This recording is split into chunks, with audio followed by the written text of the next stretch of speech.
The Galactic Soul, the Honorable Brother, the Revolutionary yourself, Darius Lockhart, and I'm here to tell you to watch Powerbombshells every Sunday at 1 p.m. Eastern on the Fight Game Media YouTube channel. That's right, every Sunday at 1 p.m., and that's on time, every time, because when we stand together, what time is it? That's right, it's nation time. Welcome to Powerbombshells episode 149. I am Mel, that is Sam, and we are just two broads talking about the wrestling we like. What is going on, Hey, Sam? how are you? I am excellent because I am wearing this amazing... I love it. Nobody would have, I don't think anybody would have guessed that hat today, myself included. I'm glad too that after Steven talked to us about how over Naito was and stuff, I actually was like, you know, this is the perfect hat. So this hat, guys, was sent to me by Stephen Conway from Speaking of Strong Style when he took his trip. We saw him last week when he told us about his trip. It is freaking awesome. It has little symbols for each member of LIJ in it. It's got I love that Naito so much. That's so cool. On the inner brim, which is amazing. And it's got there's more symbols in there. Yeah, that's Bushi's cross. Face, and it's just like so cool. And I mean, man, for a country that probably doesn't have as much truckers, they make a fine trucker hat. I will say that the two, it's really cool because I've been sent now to, you know, from like, I was saying this to a friend, is that, so this one's from Japan and it's obviously a big deal. And then Miguel sent me the one from Marina, Mexico that actually has, some of the masks have been identified to me by friends. Oh, very cool. So one of them cool. is actually Mystico, which is cool. Sweet. Yes. I was awesome. Like, all right. I asked one of my friends, I took a picture, and he was like, do you know the masks? And I'm like, of course not. I'm not that good. I wish I did because I do love lucha and I do love lucha masks are incredible, even if you're not familiar. I don't know if you saw it like a few weeks ago, Dominic Mysterio got tattoos like across his knuckles, and they are different lucha masks, which is really cool. I was like, that's such a cool idea. That's one of my favorite things about our QR code. It has the little lucha mask in there. I love that. I love Kyle knows us. He knows. It's so cool. It's wonderful. Yes. So. I will. Well, since we're doing show and tell, I will show what Steven sent me, which I love very much. Let me see. I'm gonna have to put my microphone down so I can use both hands. So hold on. I gotcha. We love doing show and tell here at Powerbombshells anyway. I don't know if you can read it very well, but I have a front man towel for the Junior. Oh my god! I love it so much. It's hard to, I can't see my camera, so I can't see what you can see. If you pull it back just a tiny bit, like there we go. Okay, it's almost all the way in frame. That is. I was trying to figure out. I don't know if I can display it behind me, and also I don't want to put like pins in it. Put pinprints in it, but it's amazing and it's so soft, and I was so excited because he asked me, I think before he left, who my favorite New Japan wrestler was, and I was like, well, I could have picked a few, but I was like, I mean, it's got to be Zach, and I found out, I was trying to make sure, I assumed that it was called a towel there, but I didn't know if they were trying to like banner or something. So I went to New Japan's website to double check, and apparently that towel is not available in the US. Not yet. It was up for pre-order, and the pre-orders had ended by the time I got it in the mail. And so they aren't shipping out to the US until, I mean, you may have been able to get them at the show when they had the Strong show, they may have had them there, but they aren't shipping to the US until February. So I got mine. I was like, oh, now I feel even more special. That is so cool. Like, yes. I'm so like super grateful. Anytime anybody does anything like that, I mean, it's just amazing. It's like the fact that you took time out of your vacation and whatever to really just be like, I'm going to get something for Mel. and Sam. It's so nice. It was super kind. I mean, it's like he was like, it had to be a hat, right? And I'm like, I mean, I don't even care. I think what I'm going to start doing is I've thought about either getting a hat rack of some sort, or just doing pins back, like not pins, but the like little pegs. I think I know what you're talking about, and then just doing them down the wall. That will go with our house, and I can do little peg fixtures there that will sort of be in the rack around there. And that would be a really cool way to display it. Yeah, I was trying to figure out how. I was like, because I don't know, because of the way I sit, I was like, I don't know if you'd be able to even see it behind my head. So I was like, I got to figure that out. But I put it back, like I pulled it out and took a picture of it and posted it to social media. I asked Steven first. I was like, is it okay? Because I was like, I don't know who all he got gifts for, and I didn't want him to be like, not everybody needs to know about that. Version first. But then I put it back. It came in a nice little plastic bag, and it was the bag that it came from in Japan, and so I just put it back in there because I was like, I don't want to mess it up while I'm trying to figure out what to do with it. And so, but I was like, that's going right on my computer. It's going right next to my stuff for getting ready today, because I know which hat I'm wearing this weekend. I always like it when I don't have to go rushing around for a hat. So right. Perfect. One of my favorite things in the world. Like, and so like you've helped me out over the recent weeks. It's been like all friend hats, and I'm just like, yes, you guys, like, they're amazing because they're presents, and they're practical. Hats.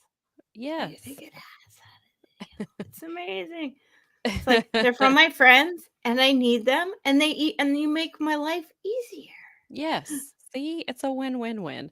Yes. So Brad likes the hat. Yes, it is very tranquilo. I love Naito when I first started New Japan. I mean, I'm not saying I don't love Naito now. I feel a little bit like a jerk because I've seen Naito in the US a lot compared to like some people have never. And I realized it was when we were at Forbidden Door 2, because I've told this story before, but we had a guy behind us just mark straight the F out. Oh, right. Yeah. Naito's the one who almost leapt across you as a preview for it.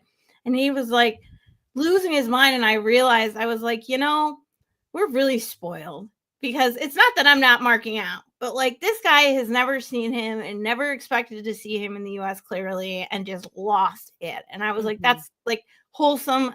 And like, it's like, okay, stay focused. You've seen a lot. Like, it's amazing. Right.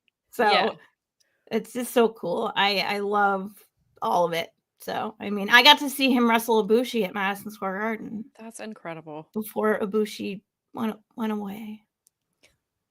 We love him too. Bless Ibushi.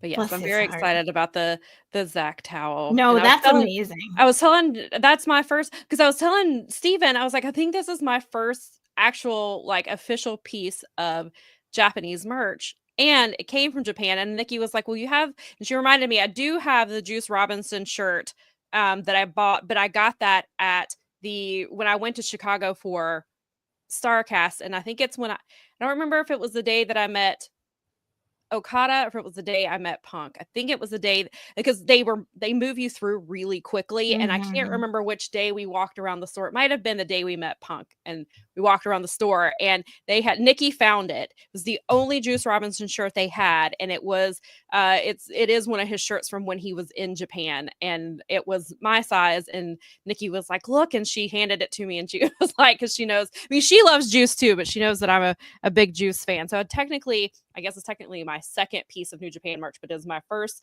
piece of merch that actually came from Japan, which is awesome. And we've been both you and I think Steven have been following Zach's career for a long time, because I saw him on the indies before he went to before he was in Japan all the time, and before he even did the Cruiserweight Classic with WWE. Like, I saw him previous to that. So we've been following him for and I got to meet him then at that time. And I have a picture with him And so, so it is cool to like see these guys that you've followed for such a long time, and then you get a piece of their merch when they are, living their dream, which is a really cool thing. And especially coming off the year that Zach just had, I think it's really cool to have. Those towels are so fun. Like I've always been like, I've always eyeballed them. Like I think Nikki and I have the same Okada shirt, and that was a present from my mother-in-law.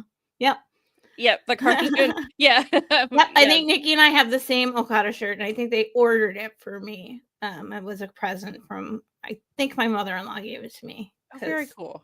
We actually had a year where I bought Bob a Best Friends t-shirt. Yeah. And it was the one where they were like the dog and the cat and whatever. Yeah, that's such a And I sent it to my mother-in-law, and I was like, don't buy this for Bob because I already bought it for him. Well, she had bought the same exact shirt for me. So when I sent her that, she like sat on that for like weeks, where she was like, she's gonna be really surprised when I bought her that shirt. So it turned out that we both had the same cute best friend shirt, and that funny story where it was like, because I sent it to her and was like, don't buy this for Bob, and it was like, okay, she had already ordered it for me. That's so funny. It was meant to be for you both to have it. And then now Nikki has it too. So instead of twins, now you are triplets. Well, the Okada one, that's right. Your Okada shirts with twins, and then twins. Nikki and I have twin shirts. Sorry, but I have twin shirts that are separate. So it works out perfect because I needed something. He got the only piece of merch that we could find at Madison Square Garden. He got a Golden Star shirt. So very nice. He got the one, and that's out of like our whole group. I think he got the one and only shirt because like everything was gone. I mean, yeah. Oh yeah. They were struggling with. I mean, they still struggle with the merch, but yes, I remember hearing the story. Kind of are like, you know what? We have a giant store. Come to our country. Bring an extra suitcase. So that that's what Steven said. That's what he told us last week. Jim has said forever. Yeah, to take, that's his tip if you go to Japan, to bring an extra suitcase or piece of luggage just for all the merch you're going to bring back, because it's super affordable and it's easy. It's beautiful. Like this thing is really nice. I love that. Yeah, it's really cool. And I now that you pointed that out, I love like that the J and Hapan is the dragon. It's Shingo's dragon. Like that's so cool, and it's like all their symbols. I love that so much. After John pointed it out to me, I sat here and like examined the whole entire thing. I was like, this is really clever and such a again, it's so nice. I love giving gifts, so like I'm a big I consider myself something of an expert gift giver because I try to I love channel like what the person needs at the time, whatever it is, or and it's like, so I like doing that. And then when someone takes the time to think, big shout out to Steven. Thank you, Steven. Truly. He's so awesome. I will treasure this. It will go with it.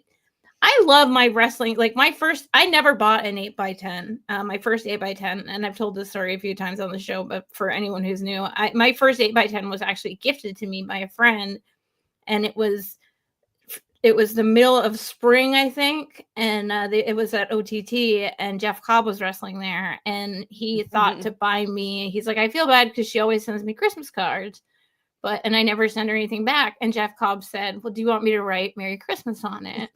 So my first 8x10, it actually says Merry Christmas and Mahalo, and he signed it. But it's so like, awesome. I don't think I could have had a better introduction to having an 8x10. Yeah, it's like, that's really cool. It's so cool because it's from someone I love. It's of someone I love. Yeah. And it's like got this like cute little fun joke in between. And that's it's like, a really cool gift. I love the wrestling gifts from the wrestling people. And again, like the Arena Mexico one that is behind me that you can see, and the hotties for Joe Hendry. That's why I want to get something you see a little bit more. But I love that. Right. It's really, the hotties one, but was my contribution to Lowe's excellent work. But yes, the others came from. It's cool. They're wrestling gifts from wrestling places. Yeah, definitely. And like we were Nikki and I were talking about it the other day, because like I was like, I want to have like, if I was in, because clearly I podcast from my room, but if I was podcasting from somewhere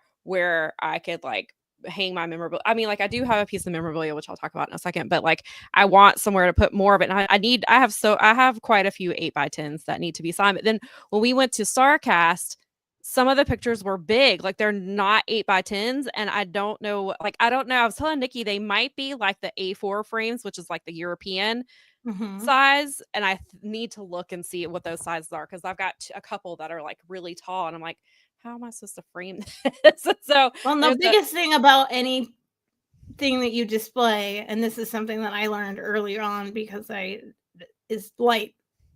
Light messes things up. And so if you're going to display those things, and I mean, I have a lot of artwork that I keep essentially like flat and hidden right now because I can't display it properly. Right, I have to get the dust covers that have the light deflect, so that because I don't want. I mean, some of them are like original pieces, like Kyle, who did our Obey Cube, who did our logo, or some of his original pieces that he put on his merch that he did Kickstarters for. One of the levels was like full prints of the actual design on poster. Yeah. So I've purchased some of those, and I'm like, when we get like the stuff set up downstairs and everything's right, like, because we have a room that will ultimately be a living space, I'm putting these all, I'm like just going to go to the framing store and I'm going to have them frame them properly so that they are protected. Yeah. But I feel like it's a damn shame that these things aren't like out there for someone to look at. Not that I have a ton of people over either, because, you know, that's the other thing. It's like, well, I mean. Yeah, I have a piece of merch that it's probably one of the coolest things I own, and it's on my wall, but it's the wall here, so you can't see it from where I'm at. But it's a few years ago for my birthday, I bought myself. I usually buy myself a gift every year for my birthday. Yeah, nice. That's just something I started doing a few years ago, and so Motor City was doing a live with TNA was doing a live thing with them where you could buy things as they were, they had different things that you could purchase. And so I have a piece of actual ring mat front, and it's got a sticker on it, impact, like it has an impact sticker on it, has a number on it. And I told them that I was buying it for myself as a birthday gift. So they wrote "Happy birthday, Samantha," and they both signed it. And then like a little bit later, they were doing this thing where for $20 you could buy a Christmas card and they would sign it. And so I have a Christmas card. It's funny. They clearly, whoever went and got these cards got like a box from Walmart, because I've seen cards before, definitely. which perfect. And so it's just a bunch of variety. And I think, because it's just the way I have it displayed is it's open so you can see what's written on the inside. I think it has like a snowman on it. And so Chris Sabin wrote on one side of it, and then Alex Shelley wrote a message on the other side of it. And so I've got it in a frame, it's kind of like a shadow box, but I found it's big enough to fit both the piece of the ring and the card. And it's like, it's such a cool thing. And I was like, because at first I was like, I wasn't sure if I should get it. And then I was like, when am I ever going to have the opportunity to buy a piece of ring mat, like actual ring mat that they wrestled on, and have them autograph it? And so I had them. So that's probably my favorite thing. That's like our Okada books. Those are something that I was like, and literally they police that. Bob he grabbed two, and the guy was like, and he's like, I'm getting one for my wife. And he was like, that's all you can have. It was like, whoa. That's crazy. I guess I get it, but that's so crazy that they police it like that. Oh man, they're hilarious. It was so funny. The guy was like, no more. How much? Yeah, and I'm just like, whoa. He's like, that guy like literally chased me away. I'm like, okay. Jeez. He's like, take yours quick before he thinks that I'm lying and comes after me or something. Yeah, Nikki had said, because Nikki said when they heard her name, Chris Sabin did. He told me to treat yourself. That's, I think that's a good idea. And I inadvertently did that this year because I bought myself a book because someone put me onto a book that I enjoyed. Yeah. So I was like, oh, this is good. I think I need a copy of this in my house just to have. There's certain books that are like workbooks for life. Yeah. And this was just one that a friend said, have you ever read that? And I'm like, no, it's in my Audible library. I should read it. And now I'm like, I want a hard copy of this. So it's like, all right.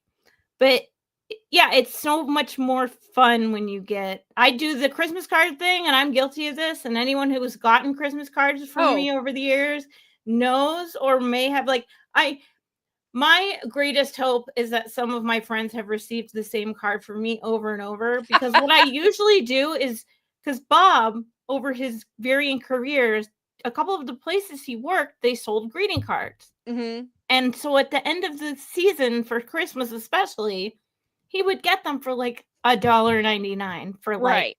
So downstairs for years. And then when Graham, she passed on a lot of her card stuff. So I've had cards. I have cards in my house. I haven't had to buy an actual card in years. And the woman who lived here left a stock of them too. Perfect. So, and I've got for every occasion. Even like weird stuff. There's one that's very weird.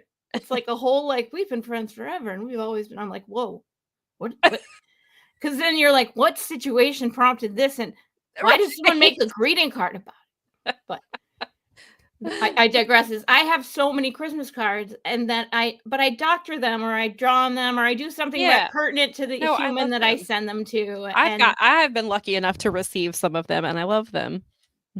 I appreciate that. I have a lot of. I tell people every year, and like this year was rougher than other years, but I can't buy. I love a lot of people, and I can't buy you a gift, right? But I have, like, because I worked with kids forever, and just because it's something I do as a like way of, like, I do color for relaxation. Yes, I do too. Just put on either a podcast or just music or just nothing and color and pick colors, and I love it. It's very relaxing. It's even before like adult coloring books became a thing, like I always kept coloring books and crayons on hand for whenever I got. Usually it's like I would get this urge. I was like, all right, the inner child would like to color now. I've always had them around my house because I work in it. I've worked in childcare for so long. That makes sense.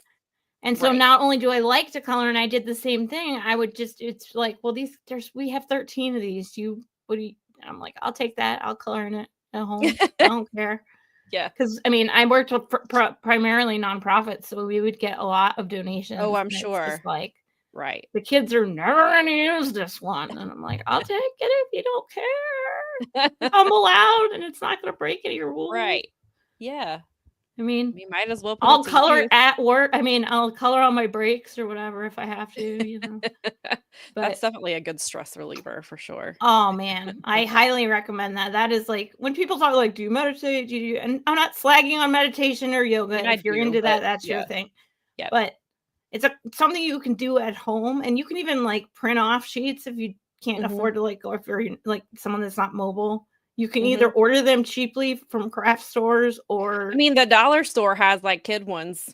I know. So before my surgery, I bought myself, and I got Nikki one too. They had a Garfield and Friends coloring book. Awesome. I bought one for myself and one for Nikki, but then I forgot that I couldn't hold my head, like it would be too much pressure, and so I had to wait till after I had recovered, and then I could color in it. But it was a nice thing to have afterwards, and so I've colored in it a few times. So yeah, I have like dollar coloring books from the dollar store that I have, and that's what I do. I usually do clearance, and then my mother-in-law ran me off like a stack of owls, and I finally colored them all.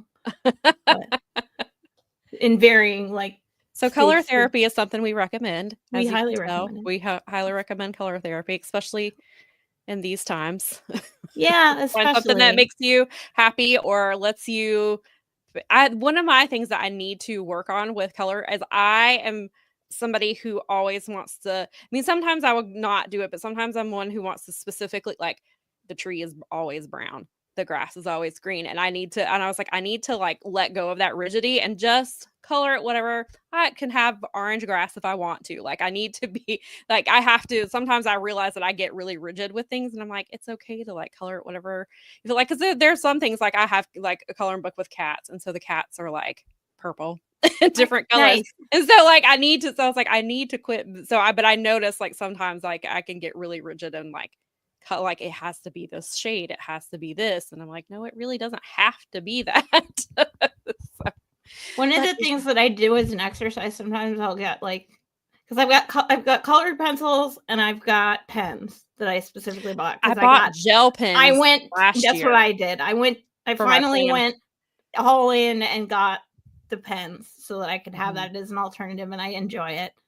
I will do this thing where I will sometimes like use only purples or use only blues or use only a couple like blues and oranges or like green and orange are your only colors that you can use.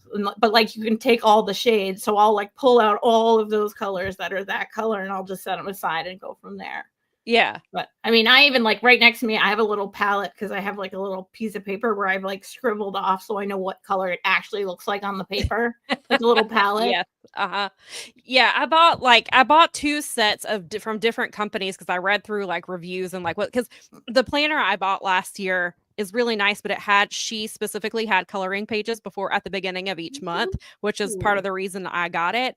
And so I got these gel pens, but some of them I found were like running out really quickly, or if you have to hold them a certain angle, and so then I would like not use them for a few days and try to go back, and they still weren't working. And I was like, I know this is a very first world issue, but it is very irritating when I'm trying to do something relaxing and then the pens don't want to cooperate. And it took me a while when I finally went on Amazon and found. I mean, I was like, all right, fine. But the reason I bought the ones I bought is they had like over 100 colors and they had backup cartridges in the packet. I have backup cartridges in mine. I bought two of mine came from Amazon because I went and I like Googled best like ink pens or gel pens for coloring and read and I read a couple, like there were a couple of articles that had suggestions. And so then I went through and I read reviews and then I bought one and they were okay. Or they had like limited colors. It was mostly like earth tones, which is fine. It's very helpful for some of the things. But then I'm like, I need like some other vibrant colors in here. So I bought another brand and that seems to work a little bit better. But yes, it's so I have to. So what ended up with me was that I had to go. I have a set of matte ones and a set of glitter ones. So I can decide. Yeah, some of mine have they had a combination and some have like it has a few glitters in there and there's like some matte colors in there too. And then some of them you have to be careful that you don't get them on your fingers. Or you'll get, especially because I'm left-handed, so I always get stuff. I get it too. Yep, I lean.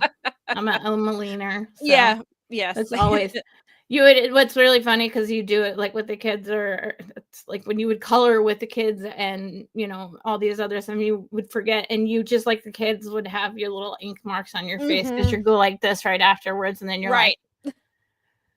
They're like you ink on your head. Right. Like, so do you. High five. We both do. Yes. High five. I mean, that was why I enjoyed. I mean, again, it was like a lot of my job was like coming up with stuff that I actually enjoyed doing too, like arts and crafts. It's fine right.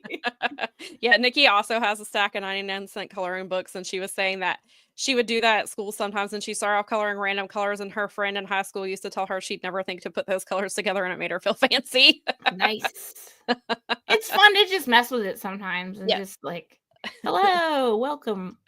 Yes, we have been talking about wrestling, and then it started out with wrestling memorabilia, and then it turned into coloring. So that's how we got to Craft Corner.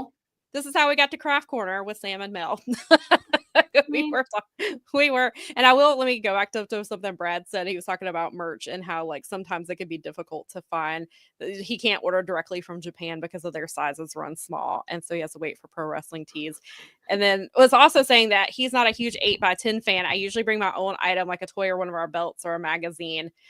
And usually they get those for the Japanese wrestlers and they love it. That's really smart. Yeah, I usually just do whatever 8x10 they have is usually, especially because some male wrestlers, their merch is not appealing to female fans. And I was like, I'm not buying a t-shirt, so I will buy an 8x10. Or a lot of them do those combo things where you to take a picture with them, you buy it's an 8x10 plus a picture, which is what a lot of them do now, which I'm fine with. And so I have stuff like that. It's on my bookshelf and I'll have to show you, but I bought this little sticker, Vikingo, but it was when Vikingo first started coming to the US and he was being booked by GCW, and we saw him like maybe his third show in America.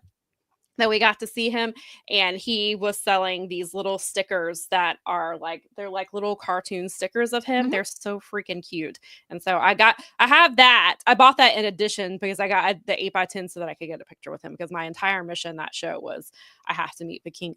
And I did.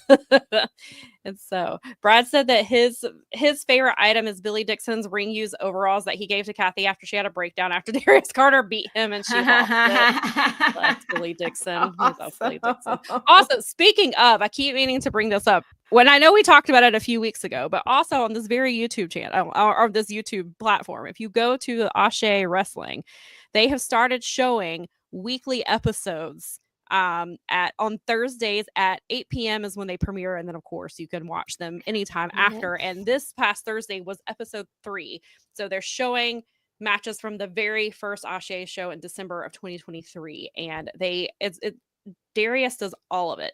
Darius does the editing. He's put these shows together. He's a one-man band. I mean, he definitely has some help, but it's basically everything you see there is coming from Darius, and he does incredible work. And I didn't get to watch episode 3 live because I had to watch ROH 100, which we'll get to.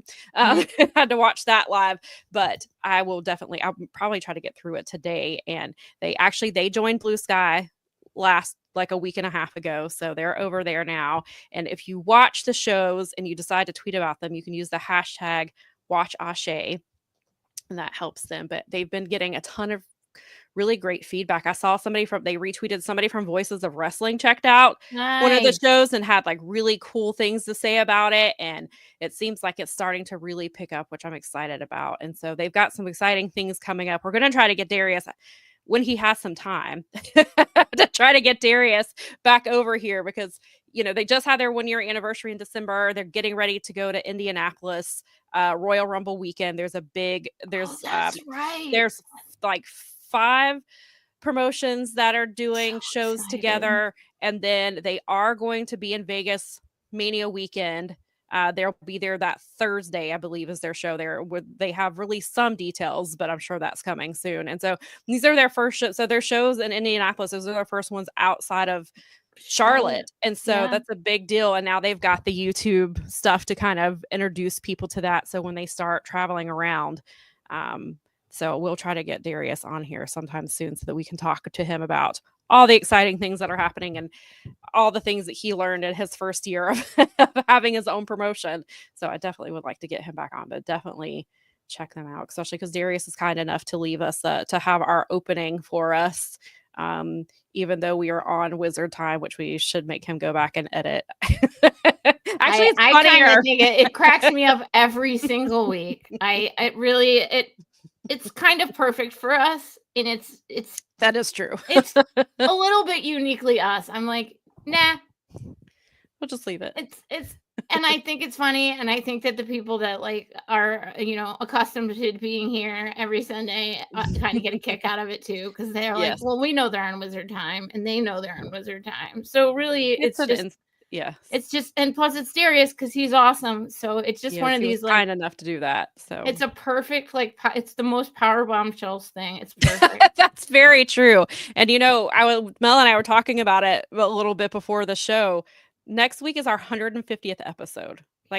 That's insane. And then a couple weeks after that will be our anniversary show. We can't believe that. I know it's gonna be. That's what I said. This is gonna be our 3rd Mania together, and our third Revolution. Yep, our 3rd Revolution. Revolution's a little bit later this year, but literally we did Revolution.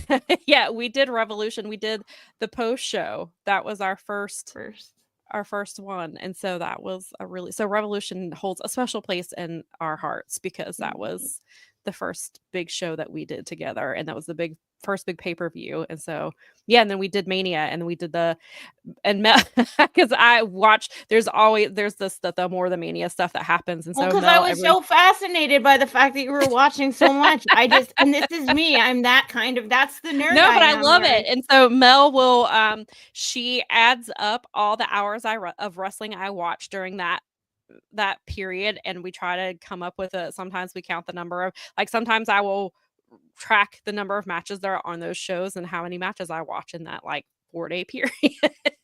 So it's fun. to do. I like to give the statistical report of how many hours of wrestling Sam watches in the 4 days between Thursday and Sunday night that are WrestleMania weekend, and all the things that are associated around it. And also, you've turned me on to enjoying a lot of the.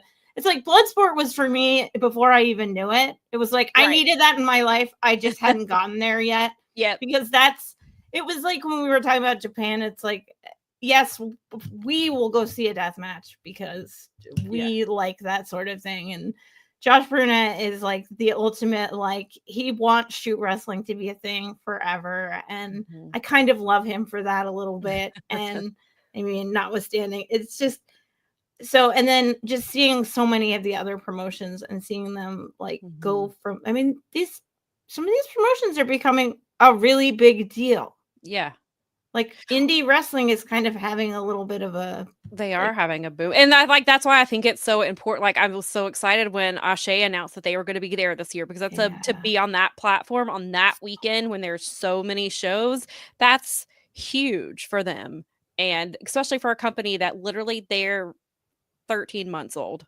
Yes, and it's built by them, and I mean, and like you said, it's not obviously Darius has people that love him and work with him, but man, that like he's the beating heart of the thing. Like he's the reason. He's like, I had to do this. He's when he talked to us, and that's on this channel. If you go back a bit, we talked to Darius, and it was amazing because he meant it. Like he went all in, and I think that's amazing. And I just love seeing any small business promotion.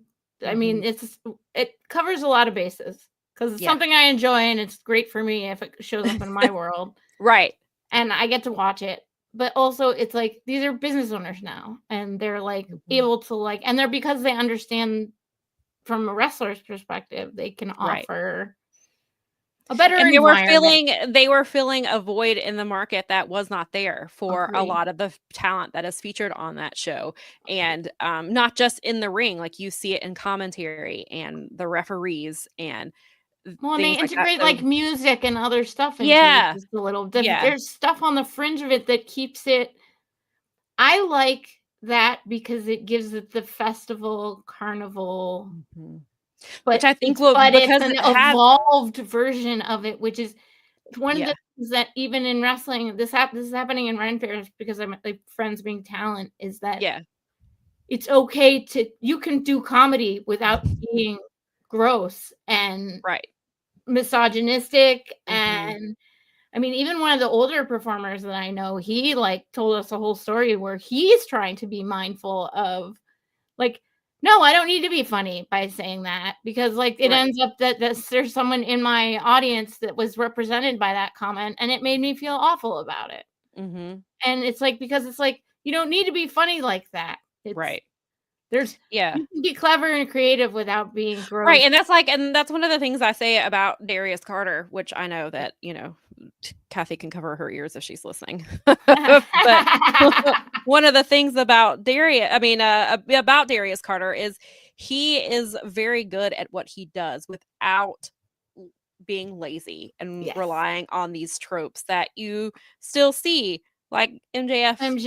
Like the MJF Jeff Jarrett promo from 2 weeks ago relied heavily on slut shaming in 2025.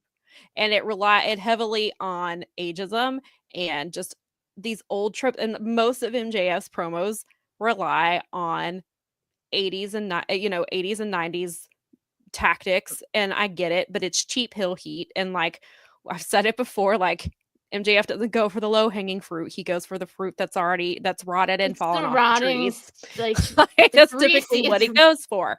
And when he gets away from that stuff, he's generally very good at it. But so Darius Carter is somebody that I say that if you want to see what heel wrestling can be like and what a heel can be like in their promos, then watch somebody like Darius Carter. He's very good at what he does. He's fun. And I'm glad that Ashe is a place.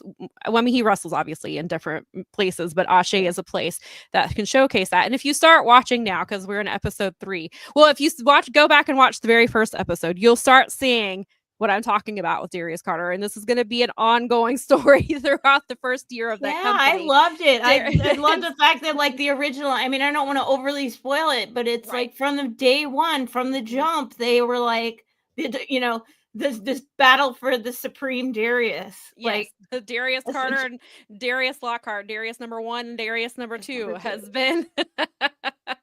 And I greatly, you know, and it's again, that's, you could just throw a product out there and do nothing.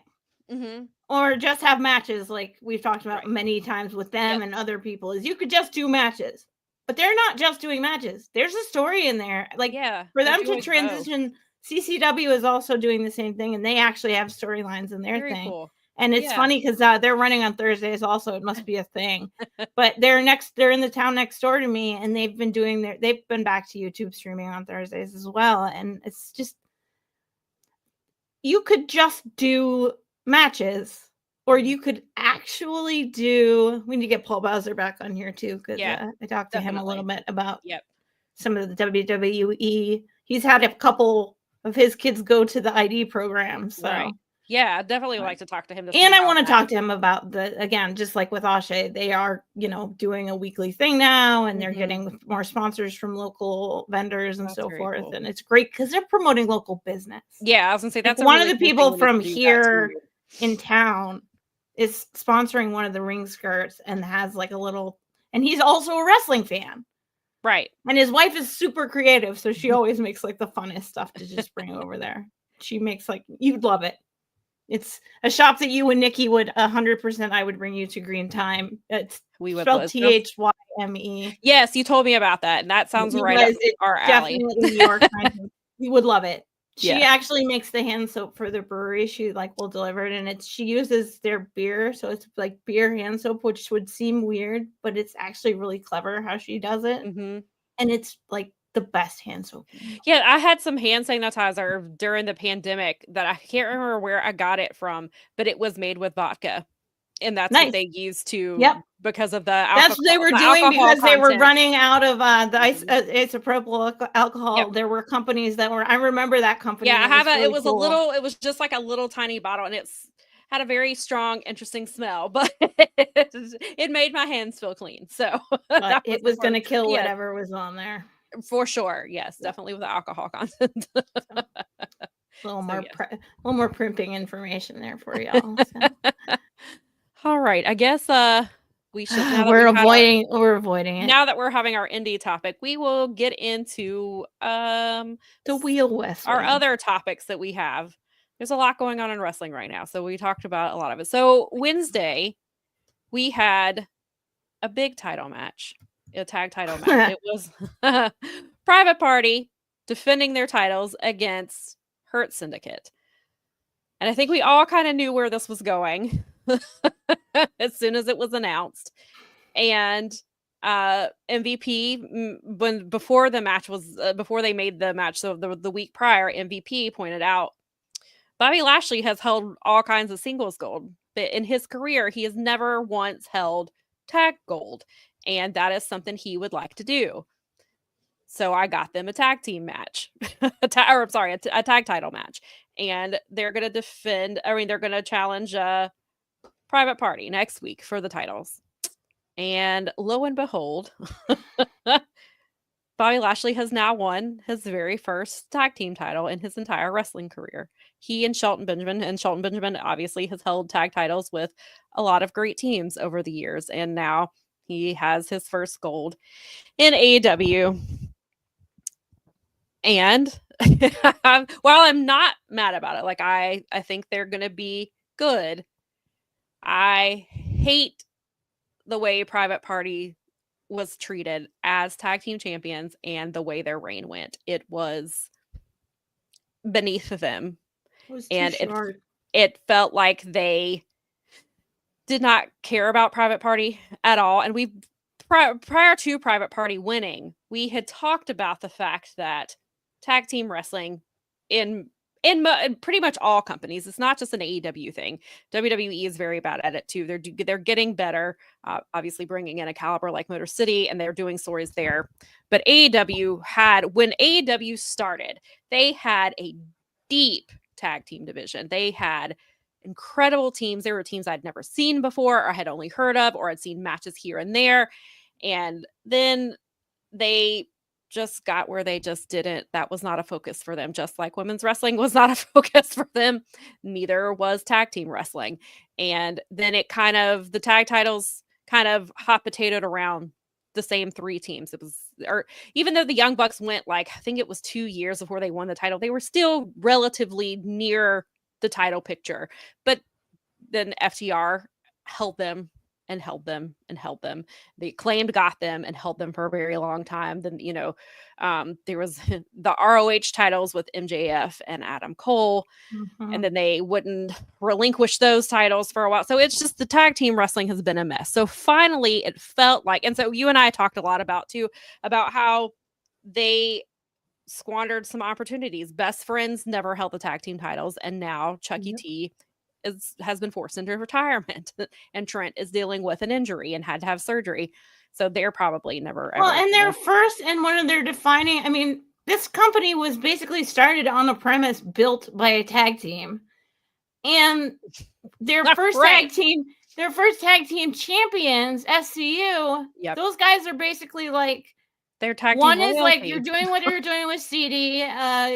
Frankie Kazarian, I read, just re-signed with TNA, and nobody knows what happened to Scorpio Sky. No one knows where Scorpio Sky is. And it's interesting because I was thinking about Scorpio Sky the other day, especially obviously with CD retiring. I was thinking about Scorpio and how one of the last times we saw him was in a vignette for Private Party. Private Party they were doing a backstage thing. They were going to a club or whatever. Scorpio Sky was with them, and we haven't seen Scorpio since then. There's been no mention of him whatsoever. As far as I know, he's still healthy. There have been some rumors that Tony doesn't like him. I don't know how true that is, but based on the evidence we see, it seems to support that. But who knows what actually is happening there. But Scorpio rules with this feels too much. He needs to be a manager and not so Scorpio's not there. So anyway, so we get away, and then there's also Proud and Powerful. Right.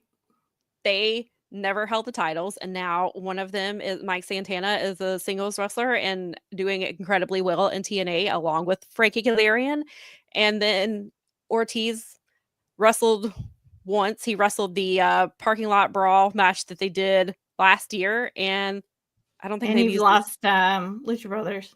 Yeah, and Lucha Brothers are now gone. They were. I mean, I know some of that is because Penta has dreams and all these whatever, but I mean, but also if the tag division's having the greatest, I mean, this company had what Dave Meltzer called the greatest tag team wrestling match of all time. Right. Possibly. Mm-hmm. I mean, he's it's argued that was on AEW. Mm-hmm. What? Mm-hmm.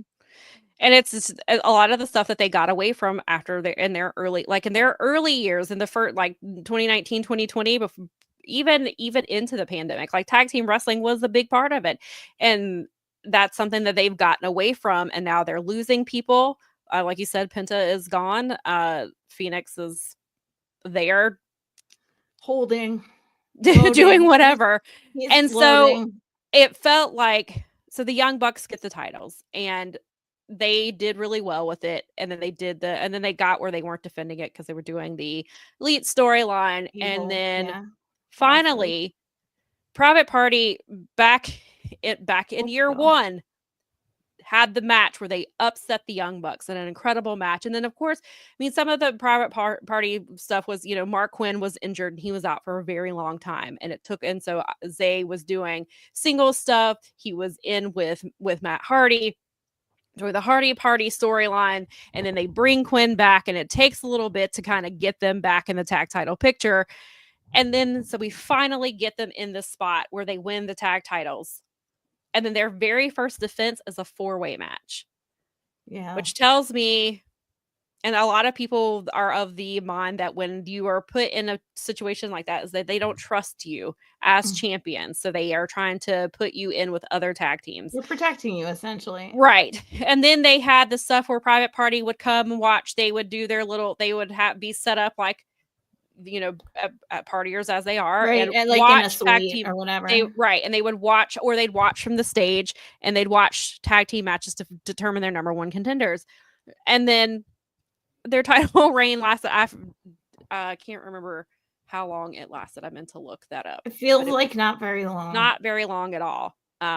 They only defended the titles like 3 times. They defended it here in Charlotte, and I think that's partially because Zay actually lives here in Charlotte, and so they gave him the hometown match, and also because a good chunk of their roster was in Japan for stuff. And so it just, I hate it for Private Party. They deserved better than that.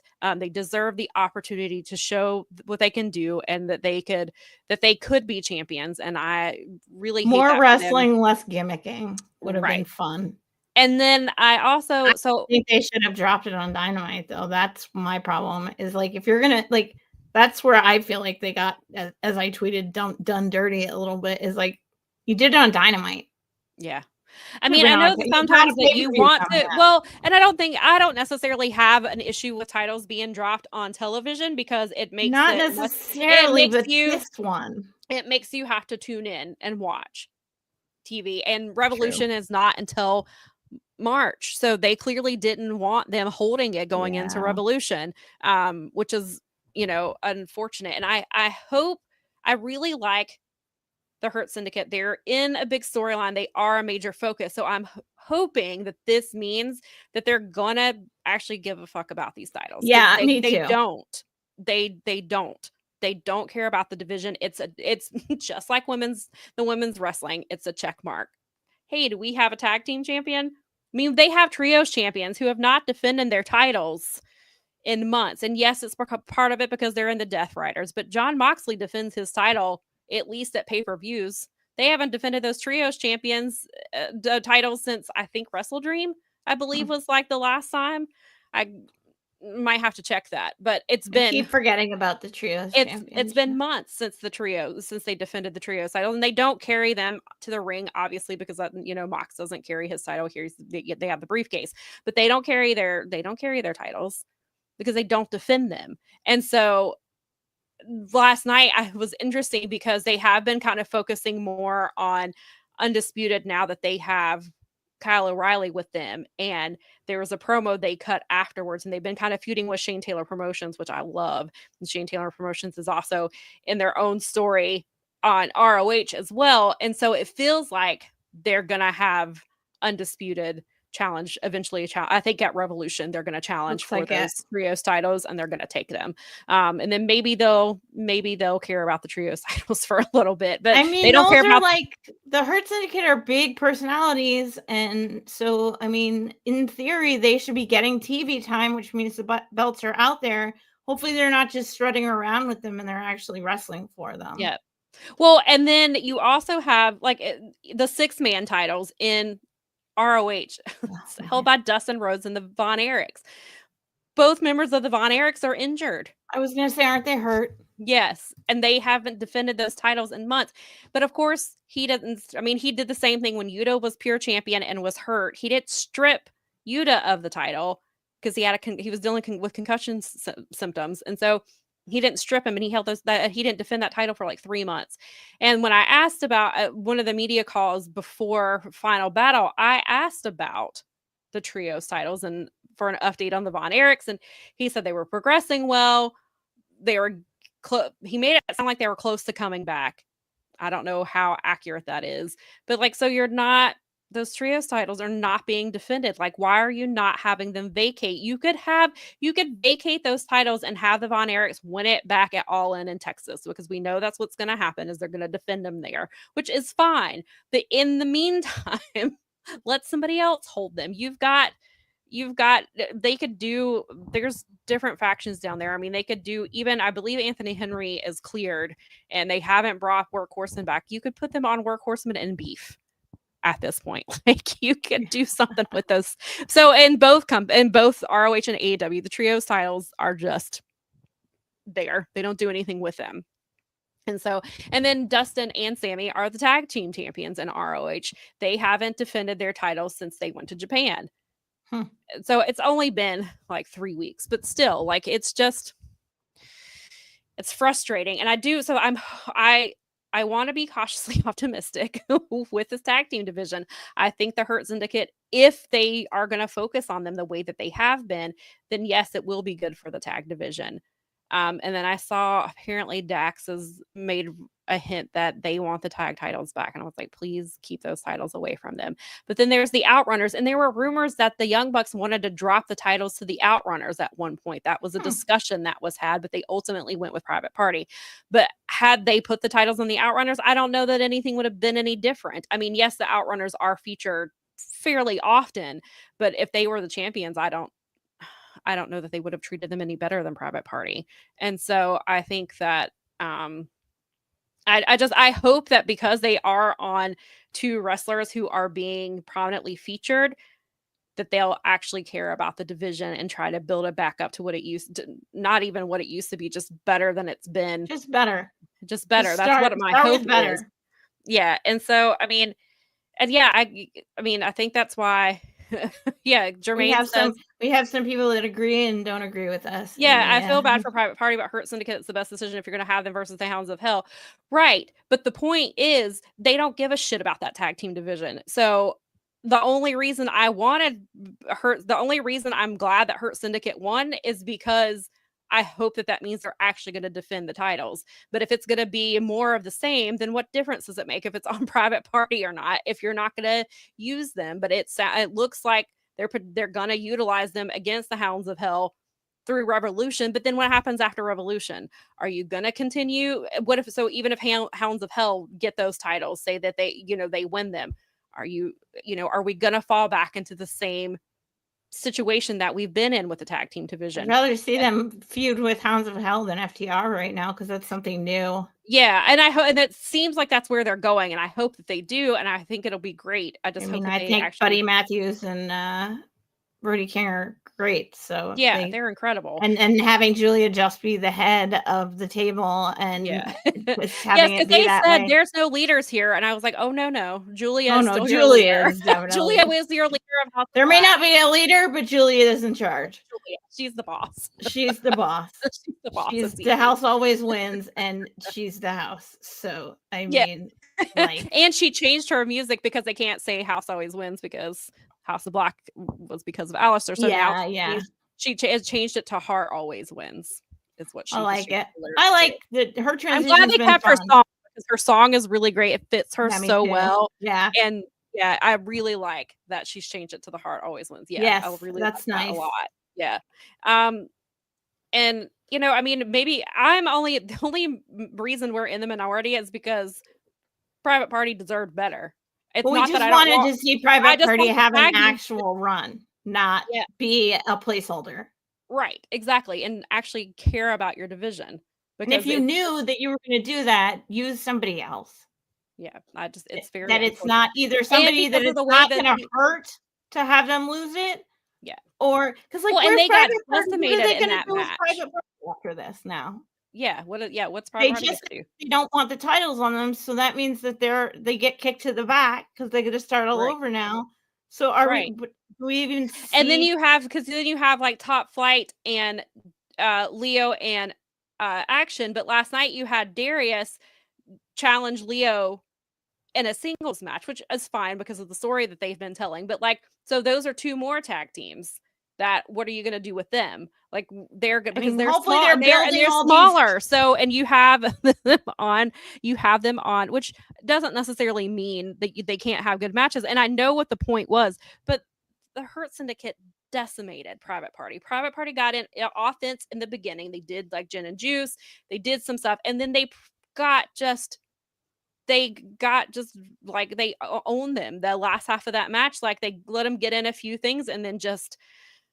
And I guess that's the point. They're big and you want them to look strong and all that stuff. But it just felt like I feel really bad for Private Party. I hope they do something with this. I hope that the point of this and the point of building all these tag teams that they are, I mean, even Kenny and Will tagging together could turn into something maybe later.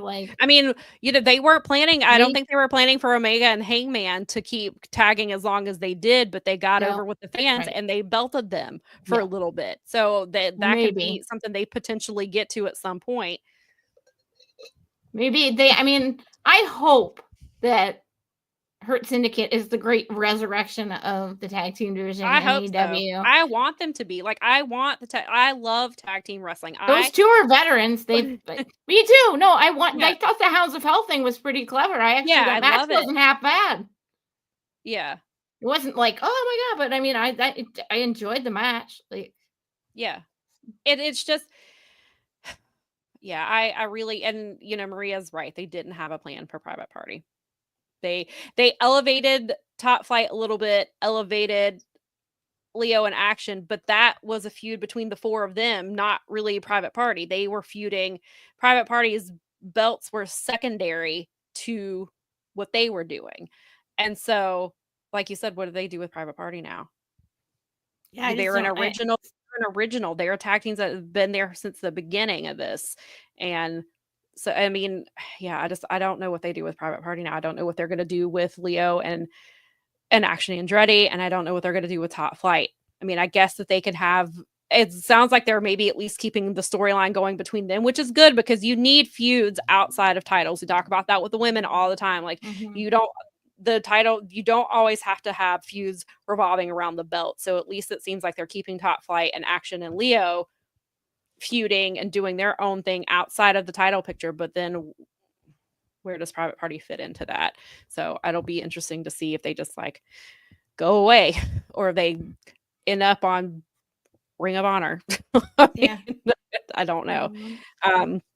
So yeah, that's unfortunate. But I am cautiously optimistic. I hope that means that they're gonna care about the tag team division for a while, not just while Hurt Syndicate has the titles. If I assume Hounds of Hell will eventually win them, like you said, there's a possibility of other stuff. So I don't know what it'll be. Hopefully, I hope it does well. And again, like I like Bobby Lashley, and I'm a bigger fan of Shelton than I am of Bobby. And that's not anything that Bobby has done, but I just and so I like them together. I think it'll be. I told Nikki it would be. I was like, I wonder how quickly before Leo challenges for those titles, because of the history between Leo and Bobby. I feel like they've got to have the match at some point, even if it's clear that Leo and Action are not going to win. I think that they have to have that. You have to have that's a good build up for them anyway, because they could potentially turn that into a feud as they go along. Right. Because we've got to get to March. Like, Revolution is not at the end of February. It's a little bit later this year. God, so it's so weird. It's like when you say March, it's like I know that I'm like, oh, that seems far away, except that the end of the week this week is like the end of February, the month. Right. So yeah. So they do have time to tell the story, I guess, to get to Hounds of Hell, but Hounds of Hell are they just debuted as Hounds of Hell last night. Right. So I feel like that's probably going to be what's happen, is that Hounds of Hell will eventually defeat Hurt Syndicate. That's what I feel like it's going, but who knows? That's where that's what I would do. I would go, like, I would let Hurt Syndicate hold the titles for a while, and then Hounds of Hell would definitely be who I belt. Yeah, somebody new. That. Yeah, somebody new, right. I don't want to see the same program. No. They've got this new situation. So they've got this Hurt Syndicate situation. Use it. Right. Don't squander it on stuff we've seen before, or that like on the, I'm not trying to slag on the old guys, but the point is like they've got a lot of young talent and they need to use it. Yes. Agreed. It needs to get, I guess it's like whatever gets over and whatever makes the numbers better, and if that's doing that, fine. But yes. So here's hoping, cautiously optimistic as always. Yes. And then we will, where I'm not. I feel like, there was like 100 episodes of something and nobody knew about it. Yeah, there was 100 episodes of something, and you wouldn't know unless you follow me.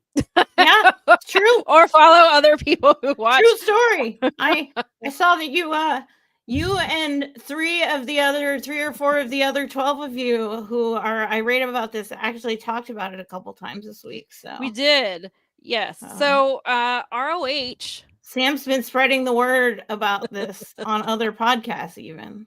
Yes, I did. I got to go on another, which is why I didn't watch. Usually I usually have been watching Ashe live and then going back and watching ROH, but because it was the 100th episode, I was invited back onto On a Ramble, which is on the our local establishment channel here on YouTube and Twitch. And they have every Thursday they ramble about ROH. And so we were trying to figure out how I've been a guest on there a couple times. And so we were trying to figure out, and I was like, well, there's only 12 of you. You could yeah, right. So it's like, let me come back for the 100th episode. And so I did. And we had a very nice, very interesting discussion. And one of the women, Mel Ball, who was on the show, has only watched 2 episodes. She watched episode 99 and episode 100. Oh, so nice. She has a bit of a different perspective than Collins and I, who have watched all 100 episodes. And so she brings a different perspective to it, which is interesting because she, like, one of the things that was interesting, one of the matches was Layla Gray versus Marty Bell. Marty Bell is a veteran of women's wrestling, is not signed with a major company. And she thought it was Layla Gray's first match because of how sloppy it was. I was like, no, she's been wrestling for a few years now. Wow. That's yikes. Yeah, not great. And she's trained at the Nightmare Academy. I mean, the Nightmare Factory. That's not a compliment. No, I was like, maybe you should go, maybe try Dustin Rhodes' school. I know Abaddon has been working with him over there. They've been featuring them doing some stuff there, and I think there's been a couple other people that have been over there training with Dustin at his school. And then you have Trisha Dora, who went to La Dojo with New Japan. She went and you see how great Trish already is, and then Trish went and did that. And I feel like I want to say that Red Velvet that went over there too and did a little bit. I feel like Red Velvet was there. But there was another woman that has gone and done some stuff over with the dojo as well. But you can never go wrong working with the Japanese wrestlers. Never. And it doesn't hurt to work with the Mexican. Well, and then you've even got like Harley Cameron, who's been working with Mercedes, or up north, even here in the Canadias. Right. Yeah, there's so many places that you can be owning your craft. There's a lot. There are a lot. And I just saw that Dijak, I saw that he just opened his own school. GYV opened one like 2 months ago. Spider is a very big advocate of the training schools around the area here and is on his, because the Truth Martini's got the school. And he because he is of the school of older wrestlers who wants to teach the younger wrestlers that getting back in the gym and taking your bumps and taking those reps when you're not. It's the same thing as any sport. Yeah. When you're not on the field, I played varsity soccer, I played club soccer, like football for the rest of the world. It's time intensive, but you're doing the same drills over and over, and you're running the same plays over and over, and it's because when you go out to play the game, you are ready to go. Yeah, it's all there. The fundamentals are fundamentals. So you need That's why they call it muscle memory. And I mean, it's so that when you're there, you do it automatically, and you can always stand for. I feel like every once in a while, like even with when I was like screenwriting and stuff, I would always go back to my how to write a screenplay book once in a while and reread it. Yeah, just go back to your fundamentals book. I mean, that's what they do. Like in baseball, they have that's what spring training is you're out there working with, like when Ron Washington was one of the coaches for the Braves, that's what they did was fundamentals out there, just like with all his infielders. That's what they did every single day, was out there doing basics. It helps a lot. And I think sometimes, especially as you get to be a veteran at something, you don't, and you're tired and you're busy and all of those other things, is you don't do those extra reps, and you still need them because they keep your brain from going to the dogs. And some people think that is what ROH is for. And Brad pointed out that it was actually Layla who went to the dojo, but okay, cool. Yeah. That's too bad. She definitely, I mean, and some people just need to work a little harder and a little differently at it. So, but it was just an interesting thing that Mel Ball witnessed, and she was very surprised when we told her that was not her first match. She was like, interesting. Especially when you're wrestling a veteran like Marty Bell. And so I think that it's going to show if you're really like if you're wrestling someone that good, it's going to show if you're doing poorly. Yes, and maybe she just had an off night. It happens. But yeah, so anyway, so ROH 100, not a lot of hype about it. We don't talk about it on AEW. We don't, unless the ROH champion Chris Jericho is there, or one half of the ROH tag team champions Dustin Rhodes is there. We don't talk about ROH. It's so interesting because the one thing I will give Chris Jericho actual props for is when he's on the mic, he actually mentions ROH. I'm like, he will tell you where to go to watch it. He will tell you go to watch ROH.com. I'm like, guys, like, I don't usually get, like, I don't want to see him like near a bunch of people, and I don't need people caught in his vortex or whatever they want. But at the same time, like, he's doing the basic stuff that you should be doing. Everyone on the table, that should be when Excalibur's doing those reads. Yes. Why is there not a pitch for ROH on there? Well, and I'll get to something that happened with Collision that came from this ROH. So ROH had one champion on their show, one title match on the opening match. It was Commander. Is currently feuding with QT. I guess they're trying to keep the buzz going from the buy-in with the Costco guys. Not QT. He's been feuding with Commander. That's Commander's very first feud as champion. It's QT Marshall, especially because QT wears a shirt that says "Born in the USA, made in Mexico," because he went down to Mexico last year and was doing a lot of wrestling. If I remember correctly, I think he was tag team champion for a little bit down there. So I guess that's why. And they're trying to. So I hate it. Commander's so many better people you could use Commander with. I'm really annoyed that that's what they're doing with Commander. So that was the one. So the week prior on episode 99, QT had a proving ground match with Commander. He didn't beat him, but he lasted the 10 minutes due to QT tactics. And so that's how he got the title match for episode 100. That was the very first match that we saw on episode 100. It was a fine match. I did get a destroyer out of it, which I was very happy about. Good. Commander, of course, retained, and Lee Johnson came out. Lee Johnson has been tagging with EJ and Duca. Their tag team is very clever, called Lee J.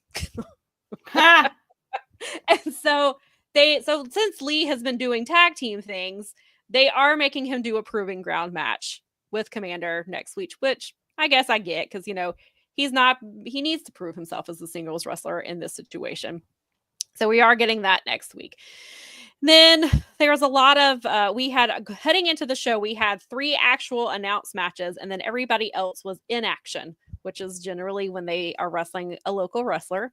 Brad and I had this conversation on Twitter the other day about how Kathy calls them, is this an inaction match? Which is not a much nicer way to say a squash match. And I agree. I like the inaction better. And Kathy is very smart for that. And it does, because the other wrestler, they work just because they're not signed. They work just as hard, and they should never getting to a moment to prove themselves. And so I hate the term jobber. I have never liked it. I don't like that term. And so there were a lot of inaction matches. And then so the show opens with a promo from Mark Briscoe, former ROH world champion, obviously somebody that a lot of people associate with the Ring of Honor brand going back a couple decades. So we heard from him. We heard from Athena. We had a promo from her, and Jericho recorded a promo, but that was it. Oh, well, and then Lee Moriarty, who is the pure champion, was out for the main event, which was incredible. And that main event was worthy of the episode. So they got the memo. This is episode 100. They delivered a pay-per-view match. It was Shane Taylor versus Shibata. Oh. It was a great match. They literally had a pay-per-view quality match. Nice. Somebody told them, hey, you know what? This is episode 100. We should make this a big deal. Apparently they're the only two who got that. I mean, there were very good Maria's correct. There were excellent promos from Mark and Athena, and I did see that they did tapings before and after Collision last night. Athena did return last night. She filmed a match. I'm assuming it was against an indie wrestler, so I'm assuming it's a proving ground match, which I'm not surprised. Athena's been off in Japan. It's probably what she should be doing coming back into this. So I'm glad she's back. But yeah, the show was like not even an hour and a half, I don't think. And it was just, it was business as usual for the most point. I mean, they had like the episode 100 graphics, but like they just didn't care. And I was like, it was just, but I mean, I played myself expecting a little bit more, partially because episode 99 was pretty solid, but also I should have known better because they couldn't even make a graphic for Athena when she made it 500 days as champion. Yep. And it took them, she finally broke and then it took forever to get to her actual championship celebration. Like it took weeks to get to that because they wanted to do it in front of a live crowd. And it was, so it was par for the course. And it's just very unfortunate because they just didn't really. I think we may put more effort into our 150th episode. I don't know. Maybe not. Maybe we'll just be like ROH 100 and be like, hey, it's our 150th episode. Here's a graphic. I feel like we will do better because they don't do it. It's so frustrating because Tony bought this and I'm glad that he owns it because of the media rights and all of that. But it's like you bought it and you're not doing much with it. You're right. And I get it. Like, so we've talked about this before. Like, clearly, got like 800 other irons in the fire. It's hard enough running, even without the other stuff. It's hard enough running one promotion, let alone two. And I guess they're still trying to get a TV deal. That's why Chris Jericho is still the champion. I guess that's still something they're trying to do. But you need to, if you're trying to get on TV, you need to put some effort into your product. And if you can't commit to that, then there's got to be somebody you trust, like Chris Hero, that you could give the book to and let him. What's Brian? I know Brian Danielson has still been working for AEW. Let Brian Danielson have the book. Seems like you would have a better chance of. It seems like you'd have a better chance of selling it to someone on ad TV. If you were making a big deal about these things, right? And if you were making it look special, like, oh, we're missing out on this, not just ignoring them. That's what they had. That was the selling point for Athena for a while. Obviously, was she's behind a paywall. Will Ospreay used to be behind a paywall too. And then Jermaine, this is my thought process as well. Jermaine is that he can see ROH being on True TVs because AEW is running, they're running Dynamite reruns on True TV at 11 on Fridays, which is I thought that's what was happening because True TV has been rumored for a while that's where ROH was going. I mean, there was the rumor potentially Fox because they lost SmackDown. But I think True TV might be, that's my thought process as well. And then Brad, I saw this too, that Blake Christian versus Adam Priest was taped last night and that should be really good. Adam Priest is in, he's in other places, but DPW is where I have seen him most often. He is currently I believe it's their national champion. I believe it's the title that he has. And then obviously Blake Christian has been somebody that they've had for a while. And then, yes, John Davis got a match on ROH. And I'm so excited. John Davis used to wrestle here for when PWX was a thing. He wrestled the last couple of years and John Davis is excellent. And I was so happy to see him last night there. So whoever he is wrestling, maybe it's Serpentico. Nice. Maybe it's John Cruz, which I made a joke on Honor Ramble was that John Cruz got to wrestle on ROH, but Serpentico did not. And that Nyla was probably very happy about that. But there was and it was him and, who was it? It was John Cruz and Grillo. Grillo is an indie wrestler, but he also works backstage with AEW as well. And back when BTE was still a thing and the Young Bucks didn't want to wrestle or they didn't want to do autographs and things like that, they hired two people to be the Young Bucks, and they would send them to do things for them. And then Grillo got injured, like legitimately, I think at an ROH taping. And so they would do little updates of him, and it was a picture, it was like an outline of like the Young Bucks pose, and it would be colored in, and he'd be like, I'm 37% cleared this week. And then like they kept doing that. And so it was nice to see Grillo get a match. But they wrestled the Outrunners. It was a fun little like 3 or 4 minute match, but it was a lot of fun. And that's kind of like early ROH under Tony was like that. I mean, they were trying to figure out their identity, and they were trying to use different people, but some of the matches were a lot of fun back then. Like they actually, and it was reminiscent of that. And I was like, I'd like to see more of that type of stuff. Like and like they used to be jam-packed shows, and they used to, like in the early days, and I think that's what's so frustrating. And that's what we were talking with Melball, because it was like, you're coming in this kind of way that ROH has been for the last year and a half, and they have really good, like the pay-per-views always deliver. They're always incredible, and sometimes they'll have some good build up, like a week or two a whole week or two before the pay-per-view. Like they'll build up a story. They'll build up like one story like to build up for a couple of months, but then usually they just kind of cram stuff all together, and then they always deliver. But then it goes, and then the cycle just repeats itself, and it's been like that for the last year and a half or so. And so ROH 100 was kind of felt like that, because it was just one title match. And I will give them, I do know there was inclement weather before the tapings in Atlanta, and also the prior show, so perhaps their champions couldn't get there. Maybe that's why there was only one champion. But it also very much felt like how ROH feels these days, where there's one or two really solid matches or really good matches. They do some storyline movement, and then there's other matches that they feel like they pulled a name out of a hat and was like, okay, well, the Outrunners are gonna wrestle. Let's pull another name for that. Like sometimes it feels like that's how they book things, which is unfortunate, but it's kind of par for the course. So, and again, I asked many times, what are we doing here? Yeah.